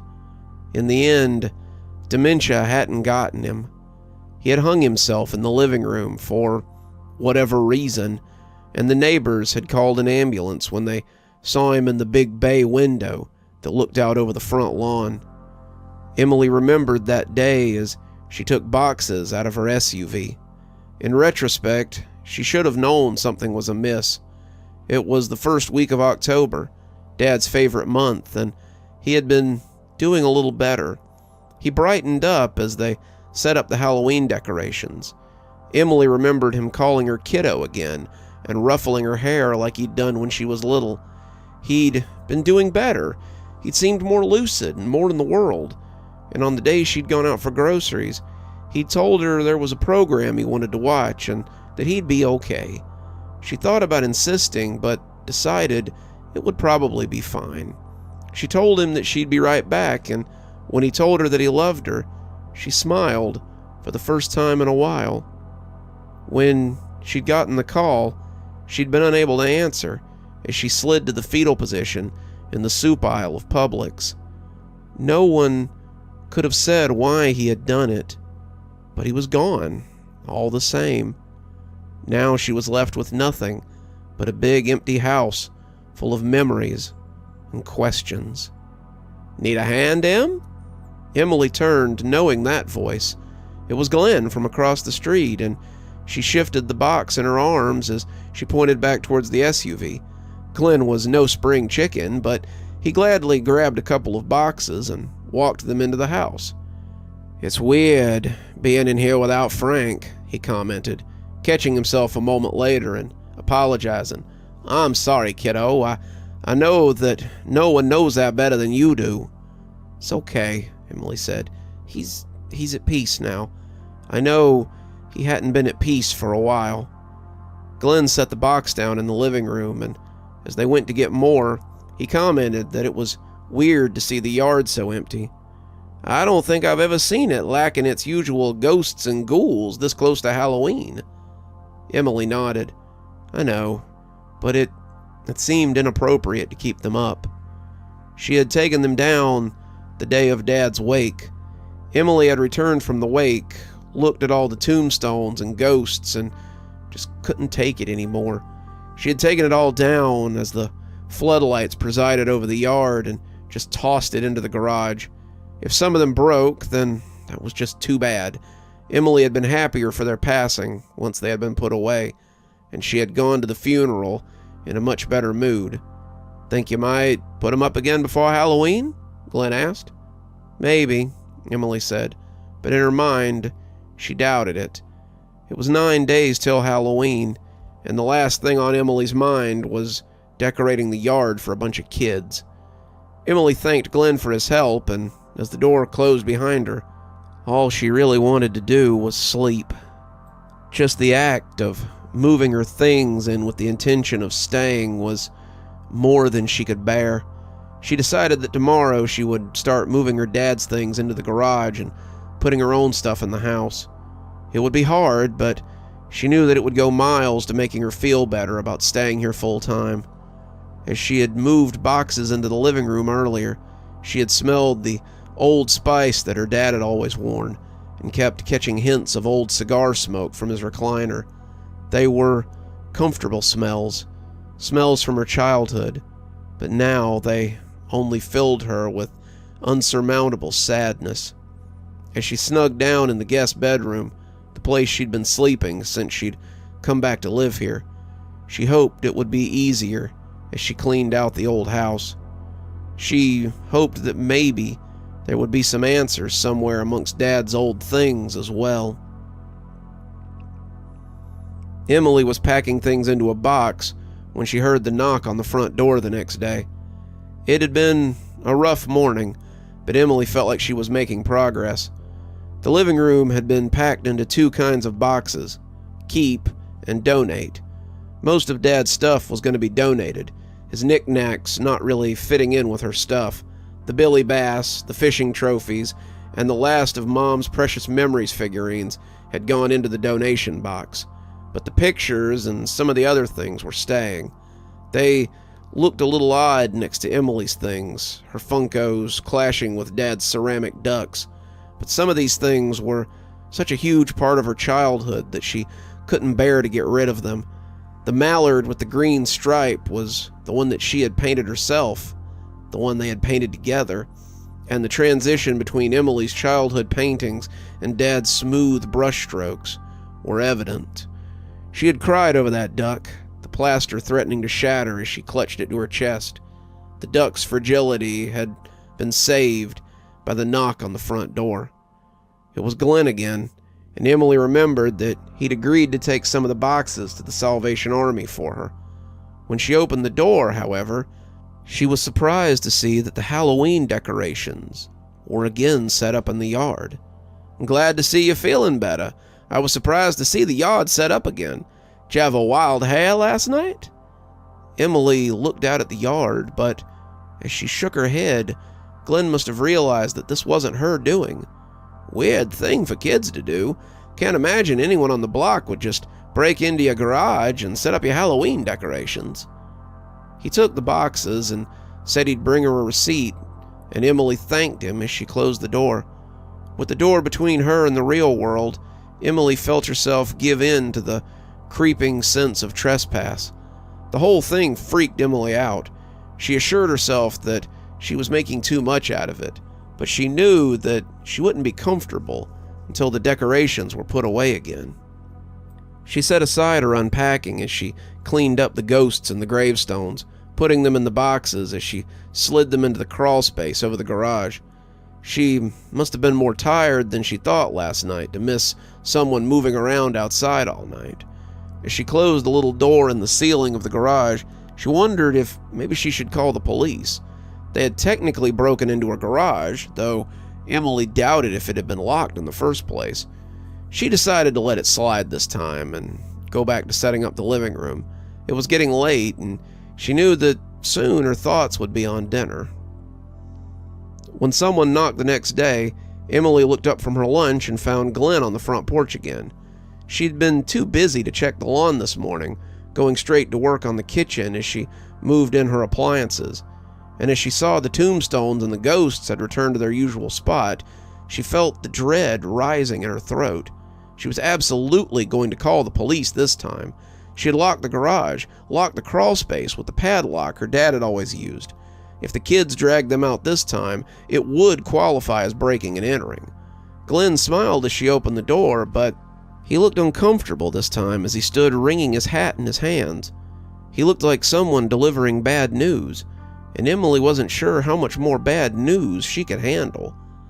"Hey there, Em, just coming to make sure everything's okay." Emily thought about brushing him off, but decided to be truthful with him. "You know, Glenn, not really. Someone keeps breaking into my garage and setting up my Halloween decorations. I can keep a sense of humor about it, but it's getting harder and harder as time goes on." Glenn nodded. "I can imagine. I'll see if somebody has picked up anything on their cameras so we can see what's going on. Some of your neighbors, though, had mentioned something in the house. I know that people mourn in their own way, but just thought I'd make sure you were feeling okay." Emily gave him a questioning look as she grew tired of his beating around the bush. "Glenn, why don't you come out and say what's bothering you?" The old man looked a little offended, but he tried to brush off her briskness. "Someone said you had a silhouette in the front window of someone hanging. I like to think I know you better than that, but I know that grieving does weird things to people, and I just thought I'd come make sure you were okay." Emily gaped at him. "I can assure you, Glenn, I haven't had anything like that in my window. It's sick, and I would have thought you knew me better than that."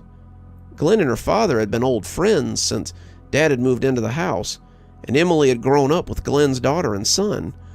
The families had been close, and Glenn had even come over to help her with her father a lot when he went downhill. For Glenn to ask her if she had done something like that was extremely hurtful, and he seemed a little more at ease by her answer. I told them they were wrong, but you wouldn't do something like that. I'll let you be, Em. I was just making sure everything was okay." Emily waited till he had gone back to his own house and went to take the decorations down again. She packed them into their boxes, bringing them inside as she put them in the coat closet. Let the kids look through the garage for them now. They wouldn't find anything, and maybe this would dissuade them from this little game. She wasn't sure why they had chosen her house for this anyway. Dad had been well loved by the kids in the neighborhood, and his house had been a mandatory stop for any kid looking for good candy. She thought again about calling the cops, but decided that hiding the decorations might be enough this time. She went back to sorting through the things, but she couldn't recapture the mood she'd left. She just kept going back to busybody Glenn and the dumb kids who couldn't leave well enough alone, and she just got madder and madder the longer it went on. She finally tossed an old blender into the box, shattering the attached pitcher and growling as she went to get her keys. She was going out. She wanted to be anywhere but here. She climbed into her SUV, and as she looked back, she did a double take, unable to believe what she'd seen. It was only for a second, but she'd seen something swinging from behind the curtains in that second. It had been a man-shaped thing, hanging by the neck, but as she scanned every inch of the thick curtains, she couldn't find anything that looked anything like a swinging body. Maybe what Glenn had told her had gotten into her head, Emily thought, trying to put it out of her mind as she pulled out of the driveway. She came back after dark, having spent time with some college friends as she vented about the situation. They all agreed that it sounded terrible and thought Emily should have called the cops after the first time. Emily hadn't hung out with her friends like this for a while. Usually she was on a time limit and spent the whole time looking at her watch. It was nice not to constantly worry about her dad, but that made her feel guilty all over again. As her lights fell across the yard, she could see the Halloween decorations once again spread across it. Emily came angrily out of her car, taking 3 or 4 steps for the door, when the light in the living room suddenly came on. Emily felt her legs wobble ominously then. Behind the thick curtains, the lights looking soft and inviting, was the silhouette of a swinging body. She stood there for a full 60 seconds, watching it slowly swing to and fro, and when the outline of the head seemed to turn in her direction, she loosed a loud scream and backpedaled. Emily stumbled back to her car, her legs feeling only about half under her control. and she drove her car halfway down the street before she took out her phone and called the police. They told her they'd be there in a few minutes, but when they asked if she felt safe going back to her house, she told them that she didn't and wanted someone to meet her down the street. They said they would, and when a blue and white drove past her, another pulled up next to her to see if she was the caller. They questioned her about the break-in, but halfway through her statement, the officer radioed and told him to bring her home. "Is the residence secure?" the officer called, jotting some notes. "The residence is locked and shows no sign of entry. We need her to come let us in so we can search inside." "That's impossible," Emily breathed. I saw something hanging in the living room." The officer agreed to come back with her, and Emily tried not to hyperventilate as she drove home.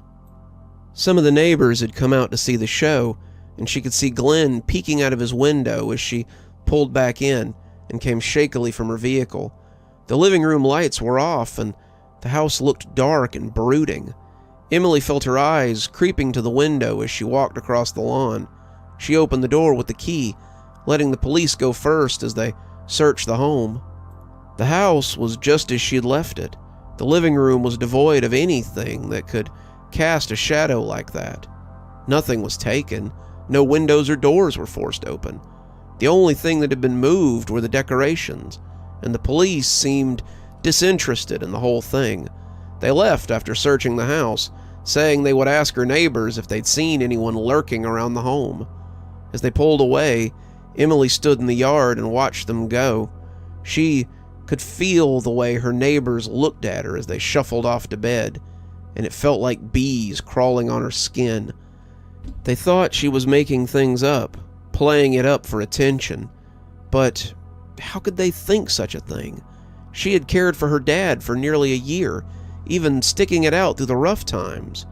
But it seemed that now, the real horror had started. As they all went inside, the lights came on behind her, and the shadow cast across her was dreadfully familiar.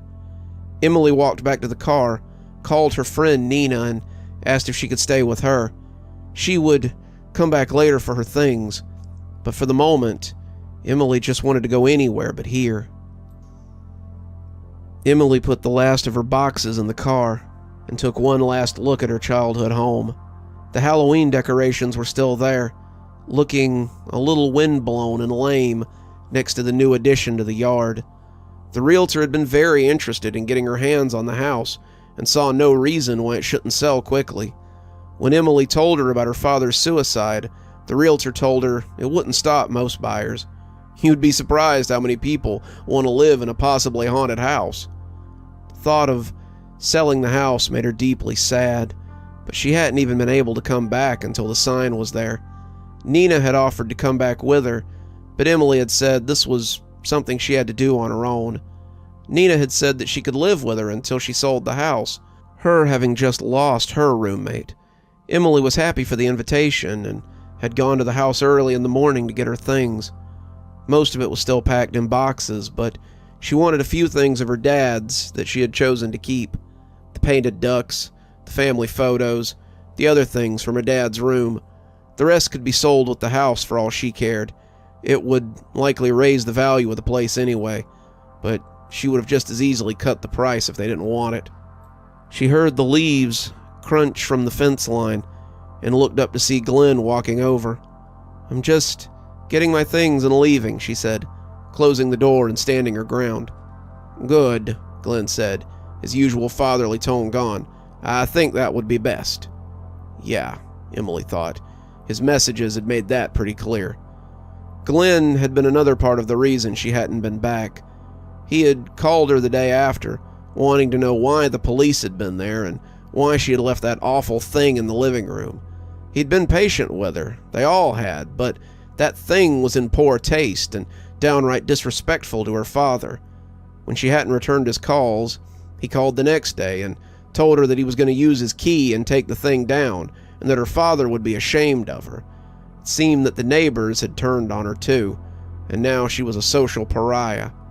Good for them, Emily thought. She was leaving, so they could think what they wanted of her. "You planning on taking down the Halloween decorations before you go?" I wouldn't want any of the local kids to accidentally wander over to your house expecting candy." She knew what he was referring to, but she didn't bite. "I paid the realtor extra to stage the house. I'm not coming back." Glenn nodded, clearly unhappy, as he turned to leave. Emily let him go, looking back at the house for a final time before leaving as well. Despite the hour, she could still see the slight outline that would haunt her dreams from behind those thick curtains that had graced the window since she was young. She'd been in the living room many times, trying to find anything that could have explained the shadow cast there, but there was nothing. It was as if that moment was frozen just behind the curtain, and if Emily could get beyond it, maybe she could save her dad before he took himself out of the disease's path. The realtor pulled in as Emily was looking at the house, smiling and waving as she told Emily the good news. "I've got 3 interested parties already. They love the neighborhood and can't wait to see the property. Looks like you might be shed of this place sooner than expected." Emily told her that sounded great. As she climbed behind the wheel, she watched as the realtor picked up the Halloween decorations and hastily tucked them under her arm. The for sale sign seemed to wave goodbye as she pulled out of the driveway for the final time. As she watched her clean up, Emily wondered how many times she would clean up those same decorations before finally leaving it up as a lost cause.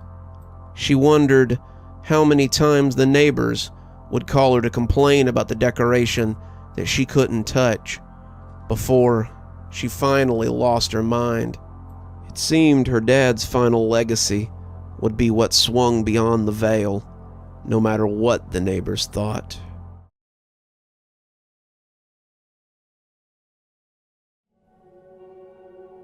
Doubtless, our stories were what brought him in. This was the first Halloween after our town lifted the COVID restrictions, and most of us were taking advantage of it. My friends and I were probably a little too old to trick-or-treat, but it really didn't matter to us. We made some last-minute costumes and went out to join the kids, though I don't think any of them were fooled. We were 13, nearly ready for high school, but they filled our pillowcases nonetheless. Rich was some kind of cowboy, Hank a car crash victim with some red paint and a little makeup, and I had thrown on a long coat from my older sister's costume trunk and some fake vampire teeth to make me look particularly ghoulish.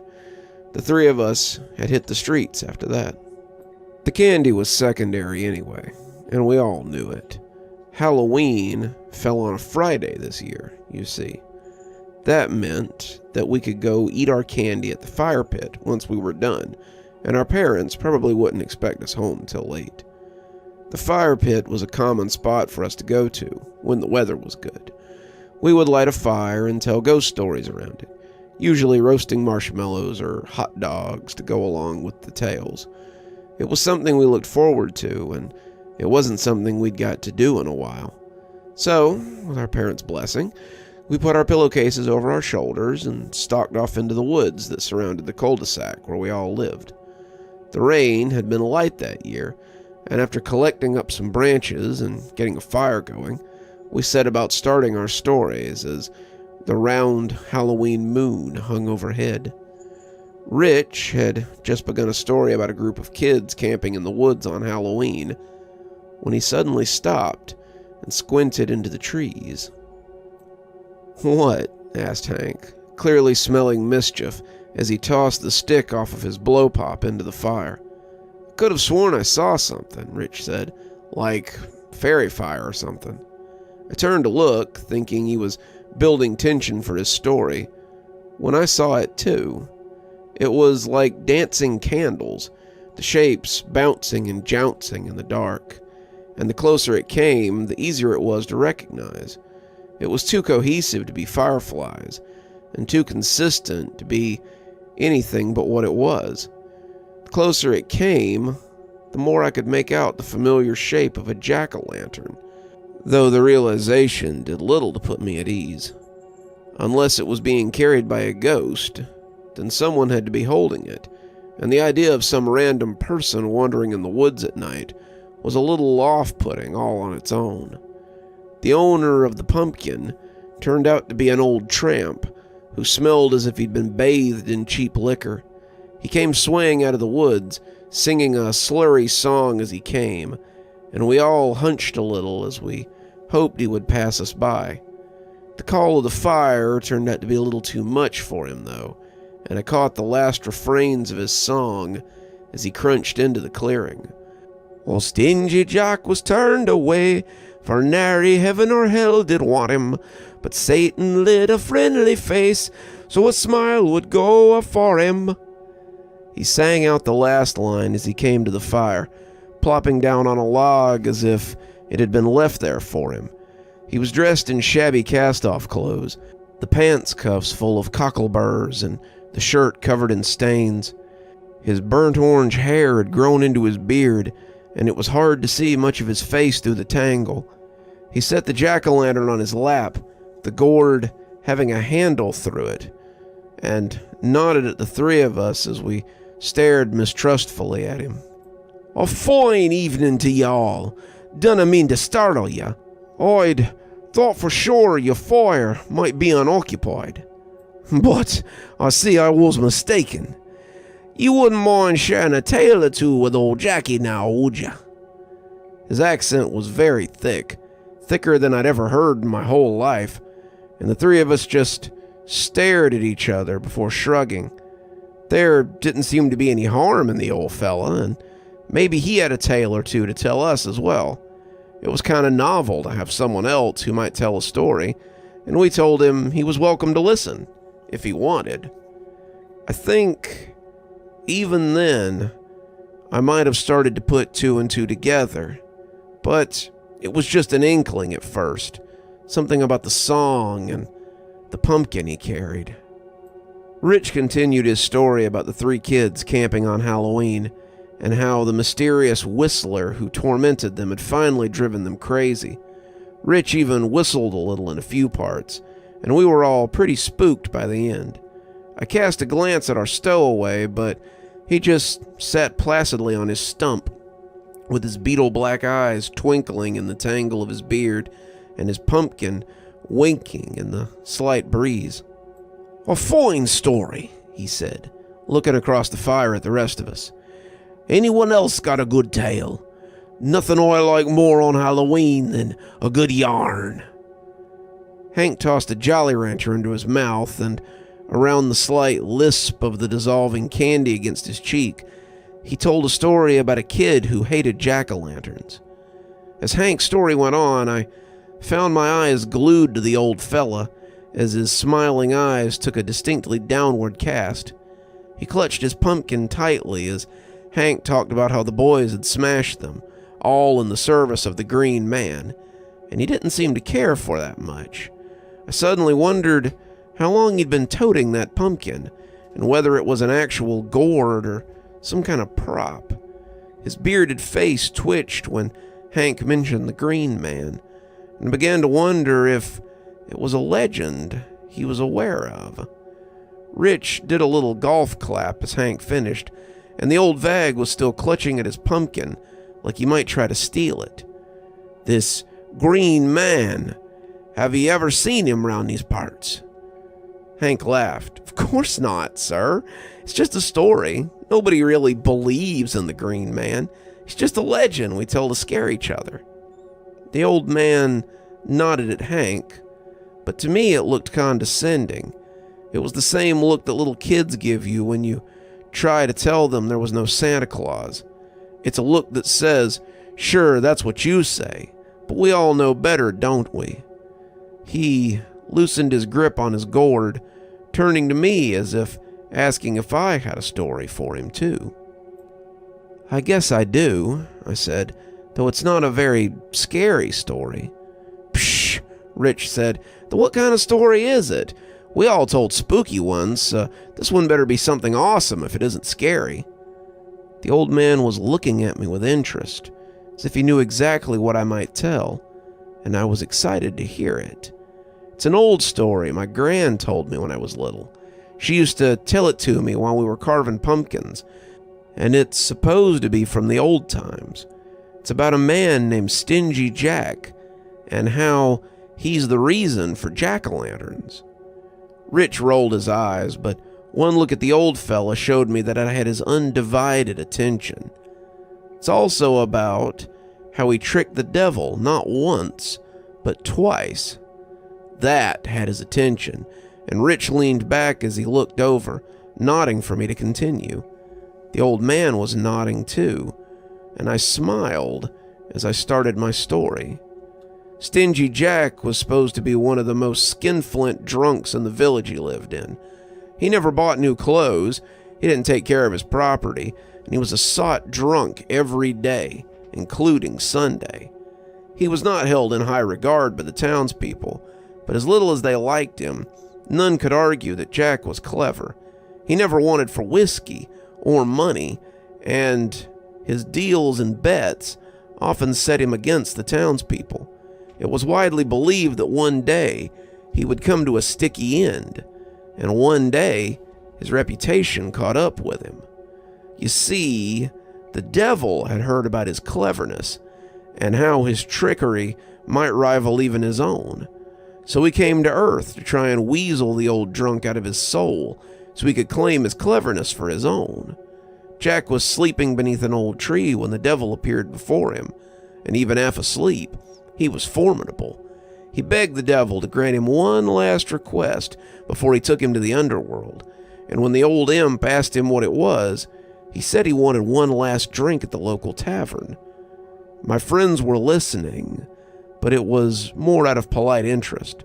The story had no monsters or murderers or any of the usual scary story fare, and they were getting a little bored with my grandma's Irish folk tales.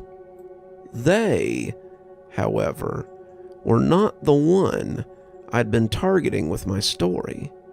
The old man was leaning forward on his log and was close enough that I was worried he might catch his beard on fire. Well, one drink became two became too many, and soon the devil was well and truly drunk. So when Jack passed him the bill, the devil was confused. What use do denizens of hell have for money, he asked, the barman standing back in fear as the old demon raged. Jack, however, had an answer. Why not turn yourself into a gold piece? Then we can be paying this old fool, and you can be taking me onto the fiery underworld. So the devil did just that. He turned himself into a fat gold piece, but before the barman could scoop it up, Jack had popped it into his own pocket, right next to his mother's rosary. The devil writhed and begged, wanting to be free of this prison, but Jack told him that he wouldn't let him go unless he promised to spare his soul for another 10 years. The devil accepted this deal, and Jack took the coin and tossed it as far from him as he could. The devil had been bested, but he didn't fret. What was 10 years to him, after all? He could wait on Jack's soul a little longer, and he returned to hell to wait for the deal to be over. I didn't bother to look at my friends, but I had eyes only for the strange man. He was the best audience I'd ever had, looking intently at me as Gran's tale unwound like old soft yarn. So, 10 years went by, and the devil returned to once again collect Jack's soul. He found him sleeping beneath the same tree, having aged not a day from the last time he'd seen him. He told Jack that today he would repay his debt, but 10 years had done nothing to dull Jack's cleverness. He begged the devil once again for a single boon before he took him to hell, an apple from the tastiest tree for his final meal. Well, Satan was hesitant to say the least, but he would find no trap there, so he climbed the tree to get the apple. It was late season, however, and the only remaining apple was at the very top. As he climbed up the thick old branches, this gave Jack plenty of time to carve a cross at the bottom of the tree, trapping him in the boughs. The devil cursed and railed at the man, begged and pleaded, and finally offered him riches beyond measure. Jack, however, only wanted one thing. I paused, letting the suspense draw out a little. though I suspected it was just the haggard old man. He wanted to never again be bothered by the fallen angel or any of his ilk, and to never be in danger of his soul going to hell again. The devil again railed and threatened, begged and pleaded, but in the end, he surrendered and gave the old man what he wanted. He went back to hell the loser in yet another exchange, but Jack's victory and his luck was not to last. The old man sat back a little, clearly not looking forward to the rest of the story. He liked tales of cleverness all well and good, but it appeared this part might be a sore subject for him. I suspected even more now that I knew what had brought him to our fire, and it was something else that Gran had told me on the porch when I was just a tyke. He was not a young man, and when he died of natural causes not long after, there was the question of where he would go. He could not go to heaven, for he had not lived a godly life. But he could not go to hell either, because of the deal he had made. So Jack was forced to walk the earth, but the devil gave him something to remember him by. He gifted him a coal of hellfire and a gourd to carry it in. So stingy Jack walks the earth for all time with that gourd to light his way, and the face it carries has become the pumpkin that we all carve to ward away the devil should he come to our home some Halloween night. There was silence after the story ended, and the wind rustled the leaves as we all sat watching the homeless man. He sat like a statue, grinning behind his beard as the pumpkin flickered ghoulishly. Were the flames a little bit green? They might have been, but I couldn't be sure. The leaves made a skeletal sound in the wind, and as the knot popped in the fire, it brought us all back to our senses. "Not a real scary story," Rich said, "but it was interesting. How about you, sir? You got any stories you'd—" But he stopped as he looked dumbfounded at the place where the old man had been not a moment before. The log was empty, save for a pumpkin sitting on it. I kept that pumpkin, taking it home and keeping it well past the Halloween season. It burns in my windowsill now, the ghostly glow casting long shadows up my wall. I don't know why I told that story. It was one I hadn't thought of in years, but it seemed fitting. Somehow, and I don't know how, I think I knew who it was that sat by my fire that night and decided to remind him that there are people who remembered him. My gran certainly did, often telling the story when I was young, and Stingy Jack was one of her favorite stories to tell us as we gathered around the fire for a tale. She always told us that if we should see him around our fires, that it was best to flatter creatures of the hereafter so they didn't haunt us for too long. Watching the ghostly flames dance on the wall as I write this, I guess he was pleased.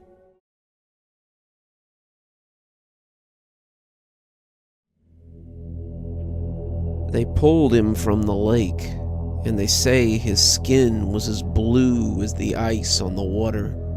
They checked his pulse and found him stone cold dead. They loaded him into a wagon and took him into town, the body bouncing like a stone as they rode. Whenever it was the bumping stopped, none of them knew. But when they arrived in town, they found the back of the wagon empty. He had our full attention as the tale found its crescendo. They had lost the body somewhere, and when they told the sheriff, he made them go back the way they had come and look for it. No matter how much they looked or how far they went, they couldn't find the frozen body, and wouldn't until morning. The sound of a chip crunching in John's teeth sounded very loud in the space, but we all pushed it out of our mind as we listened. The sound of screams would wake the town as Judge Weller awoke to find the frozen body of his latest victim beside him in his bed, and when the police arrived, he gladly confessed to his crimes. Gabriel gasped when the final blow fell, but we shushed him as we listened. He thought of nothing else for the length of his stay in the county jail, likely thought of nothing else right up until the rope ended his life. But the stiff, frozen body of Taylor Williams that had found its way into his bed. We all sat back, sighing contentedly as we clapped softly. "That's a good one, Craig," I said, nodding appreciatively as the others congratulated him. It was Halloween, and as it was Craig's turn to host the Halloween sleepover, he'd been allowed to tell the first story, one of many, I was sure, that would be shared that night. Craig, Gabriel, John, and I had been friends since kindergarten. Our town isn't very large, maybe 25,000 people tops, and when we realized we only lived a few streets away from each other, it was a done deal that we would be friends for life. We spent our days riding bikes or playing video games or just enjoying each other's company, and we didn't see an end to those days anytime soon. As we got older, however, Craig and I developed what you might call a bit of a rivalry. Whether it was video games, Pokemon cards, bike races, or whatever we did, the two of us had to be the best in our friend group. We would do anything for each other, but it was accepted that our competitions often put us at odds. I was often the one to come out on top of these contests, and as such, Craig had begun to take them kind of seriously. Any opportunity to be the winner was a chance he took, and when he looked at me to follow his story with something better, I was ready and waiting. Well, this is one my dad told me about, and it gave me the chills. They say there's a guy who walks around Carter May Park after dark. He wears a hooded sweatshirt, and no one has seen his face and lived to describe it. He told me that everyone called the guy Mr. Toothman, and he was a local legend of sorts. Lots of people had seen him, but no one had ever gotten close enough to talk to him or to see his face. Craig pretended to yawn, but the others were enthralled. Gabriel was lying on his stomach, his eyes getting big as he balanced on his hand, and John was nodding his head as he sat with his mouth a little open. I could see the Jolly Rancher he had been about to cradle into his cheek as it threatened to slip out, but he seemed not to realize he was about to lose some of his hard-won candy to the carpet. Well, my dad and his friends decided that they wanted to be the first one to see this elusive Mr. Toothman and, see what he looked like. So they went to the park after dark and camped out near a spot he was said to stop at. Someone at the school had told him that Mr. Toothman would stop and feed the birds just after sunset, by the little fountain, and as they hid in a bush and waited for sunset, they all told stories of what he might look like. "I bet he's like a bat with pointy teeth and drool coming out of his mouth," said Dad's friend Randy. Craig tried to roll his eyes, but he was clearly as interested as the rest of my friends. None of them had heard this story before. None of them had any idea of the legendary creature that stalked the park. They had never heard of it, because I had never told it, and it was something I'd been saving for tonight. "I bet he looks like an alligator, and his face barely fits beneath his hood," said Teddy. Dad didn't speculate with them, but he kept watch on the bench. It got darker and darker, and the bugs tuned up as the crickets and the night birds began their song. He was supposed to show up right after dark. They'd been told so, and they believed so. But he still wasn't here, and the mosquitoes were beginning to bite. A dog barked outside, but none of them took notice. They were all too enthralled by the story to give it a thought. "I bet he looks like a monster from under the bed," Teddy said suddenly, "and when he gets you, he drags you into the dark and swallows you up whole." "I bet," said a cold, deep voice, "that he gobbles up naughty kids who are out past their bedtime." They turned, and there he was. His hood was down, but Dad said he couldn't see his face in the gloom. All three of them went tearing off as fast as they could, the Toothman right behind them. They ran for home as fast as they were able, his running steps right behind them. Dad said he was making a weird sucking noise, like he was trying to stop from drooling at the sight of such tasty flesh. They ran and ran, but when they got to Teddy's house, which was closer, they discovered that he wasn't with them. Gabriel gasped, but it was pretty expected. They told his parents that the Toothman had gotten him, but they never really believed them. The police were called, and when the boys told them that the Toothman had gotten Teddy, they didn't believe them either. The park was searched, but nothing was ever found. Teddy remains missing to this day, and you can still see the Toothman walking in the park sometimes. They say he still sits on the bench, feeding the night birds and waiting for his next victim to come wandering by. As I finished, the others clapped softly, telling me that it really was a great story. All but Craig, of course. Yeah, it was okay. Kinda unbelievable, despite your best efforts, though. Oh, it's real, I shot back, as I grabbed some candy from my nearby bag. My dad said he was there. His friend Teddy was never seen again, and his other friend Randy moved away a few months later. His parents were afraid he might go missing too, and they sold their house and got out of town. Craig made a disbelieving noise. Oh, come on, like anyone would buy that. You made it all up. Just admit it. I glowered at him, my candy still half unrolled. You calling my dad a liar? 'Cause he wouldn't lie about something like that. All right then, said Craig. Prove it. I looked at him skeptically. How? Let's all go to Carter May Park right now. It's right down the road from here, like a 10-minute walk. It's already 9 o'clock, so the Toothman should be there. We can see him and get home before my mom wakes up and comes to check on us. I started to decline, but why shouldn't we go? Never mind that we were 4 12-year-olds who were talking about going out well after dark. Never mind that we were children who were talking about going to find a creature that snatched children. It was Halloween, and tonight anything was possible. Why couldn't we go to the park and catch a glimpse of a real-life monster? Tonight was the night for seeing monsters, wasn't it? All right, Craig, let's go have a look then. He started to look a little skeptical, but then I crossed my arms and delivered the final blow. Come on, you aren't chicken, are you?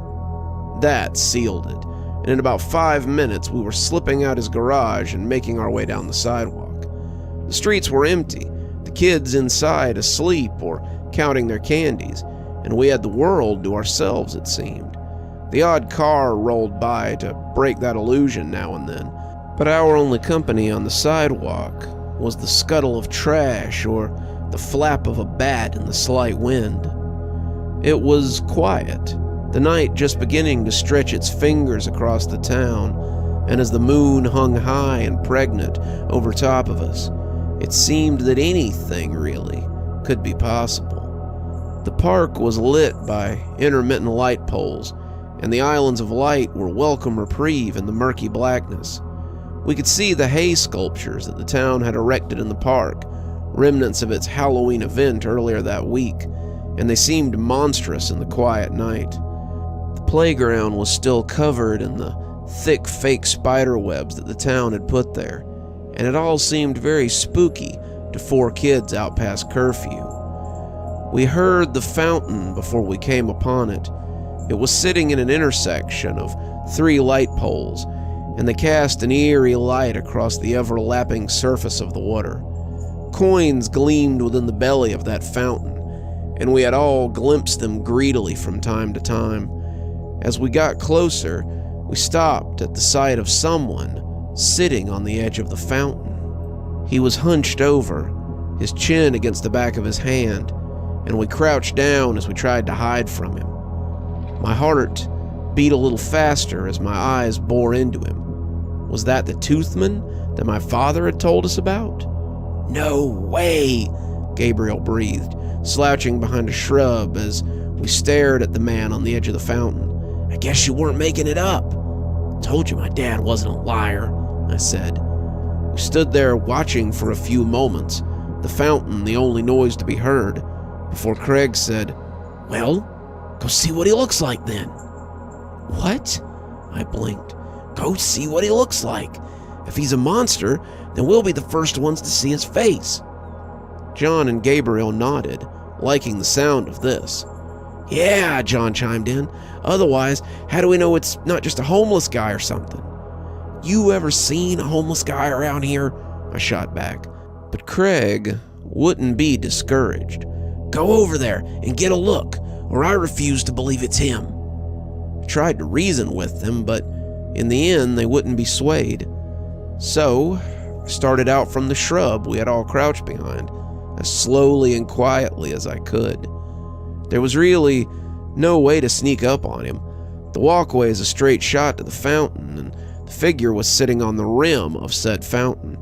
He was gonna see me, no matter how I approached, so I just figured I'd move straight towards him.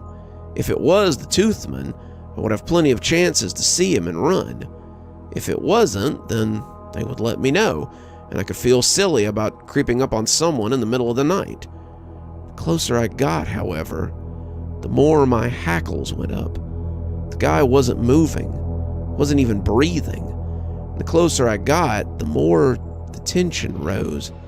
I began to expect him to spring up and grab me, to leap up and run at me, and as 20 feet became 10, I could hear my teeth chattering.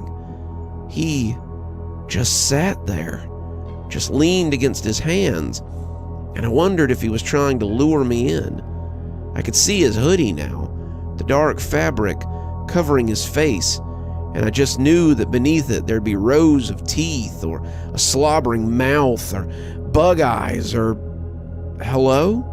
Are you okay?" I asked, reaching out to touch his arm. I expected to be grabbed. I expected to be devoured. I did not expect him to fall backwards into the fountain with a loud splash. As the straw rose around his still unmoving form, I began to understand. As my friends ran up, asking what had happened, I realized that it had been a scarecrow the whole time. In fact, I could see a second one sitting on the other side of the fountain. My friends laughed as they saw it too, and we all felt silly about being scared of a dumb old scarecrow. Craig was laughing, the tension gone, and I remembered thinking how nice it was to see him just enjoying being my friend again. No rivalry, no challenge, just playing like we used to. When I saw something over his shoulder, however, I felt some of the mirth run out of me. Sitting on the bench across from the fountain, about 10 feet from our little group, was another figure sitting on a park bench.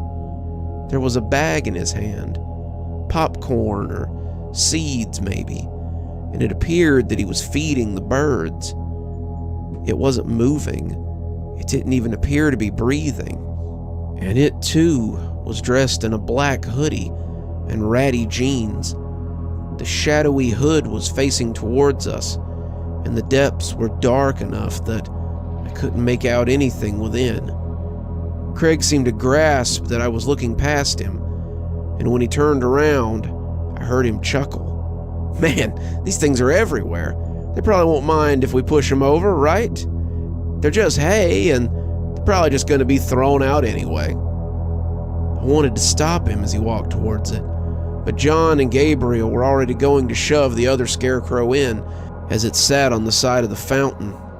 They thought I had done it on purpose, thought I had realized that it wasn't real as I came up, and they wanted some Halloween mischief too. The tension was gone. It was all fun and games now, and I was the only one to see Craig as he approached the bench. "They look so real," I heard him half whisper. I could almost believe it was. The thing reached up and grabbed him just as the other scarecrow went into the fountain, and his screams of panic were lost amidst the splash. The hand holding the bag let it drop to the ground, and as Craig tried to pull away, I saw it rise slowly towards the hood. My other friends hadn't noticed yet. They were still too busy with the scarecrow as they pushed it into the fountain, and as much as I wanted to move my feet, they were frozen to the sidewalk. Craig was begging for help, screaming for his mother, and as the hood came down, I joined my scream of terror to his. They had named him aptly. His head was bald and pink, like the blobfish we'd made fun of in science class the year before. His nose was thick and squashy, and his eyes were like little pits in his oddly shaped face. His mouth took up the majority of that face, and it was horrible enough to make up for the rest. His teeth were like sewing needles, a double row of sharp, steely gray fangs, and when he opened his jaws, it looked like he could swallow Craig whole. Craig stopped screaming when that mouth fell over his face, and that's when John and Gabriel figured out that something else was going on. We ran like frightened rabbits, our minds commanding us to get as far from the danger as we could, and I'm ashamed to say that we left Craig behind. There was nothing we could do for him anymore. Craig's mom answered the door after about 5 minutes of pounding and screaming. She came fully awake when we started trying to tell her what had happened. The cops came in a hurry when she called them, and we took them to the spot where he'd been attacked. There was no sign of Craig or the man, but there was enough blood to prove that something had happened here.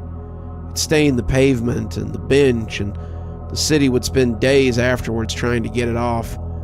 We were all taken to the station so we could give our statements, and when I told them what my dad had told me about the Toothman, they brought him in too. Dad was still in his pajamas, pale and scared and unsure of what was going on, and he hugged me when he saw me. He and my mom had been in the lobby of the police station for a while, and they had told them very little about what had happened. They were worried that I had been hurt or even killed, and seeing me sent relief washing through him.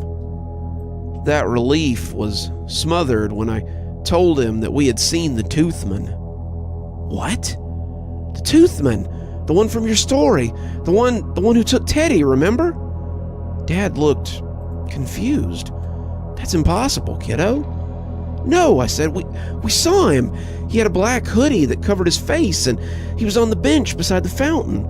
Craig thought he was a scarecrow, and he went to push him over, and that's when it got him. It's the Toothman. You told me about him. You said, it was just a story, buddy, he said, looking at the police as if begging them to believe him. I made it up. I never had a friend go missing. I just made up a scary story to tell you. There's no such thing as the Toothman. The police let us go not long after. I think about that Halloween a lot, especially around this time of year. Turns out that Craig had been right all along. My dad had been a liar.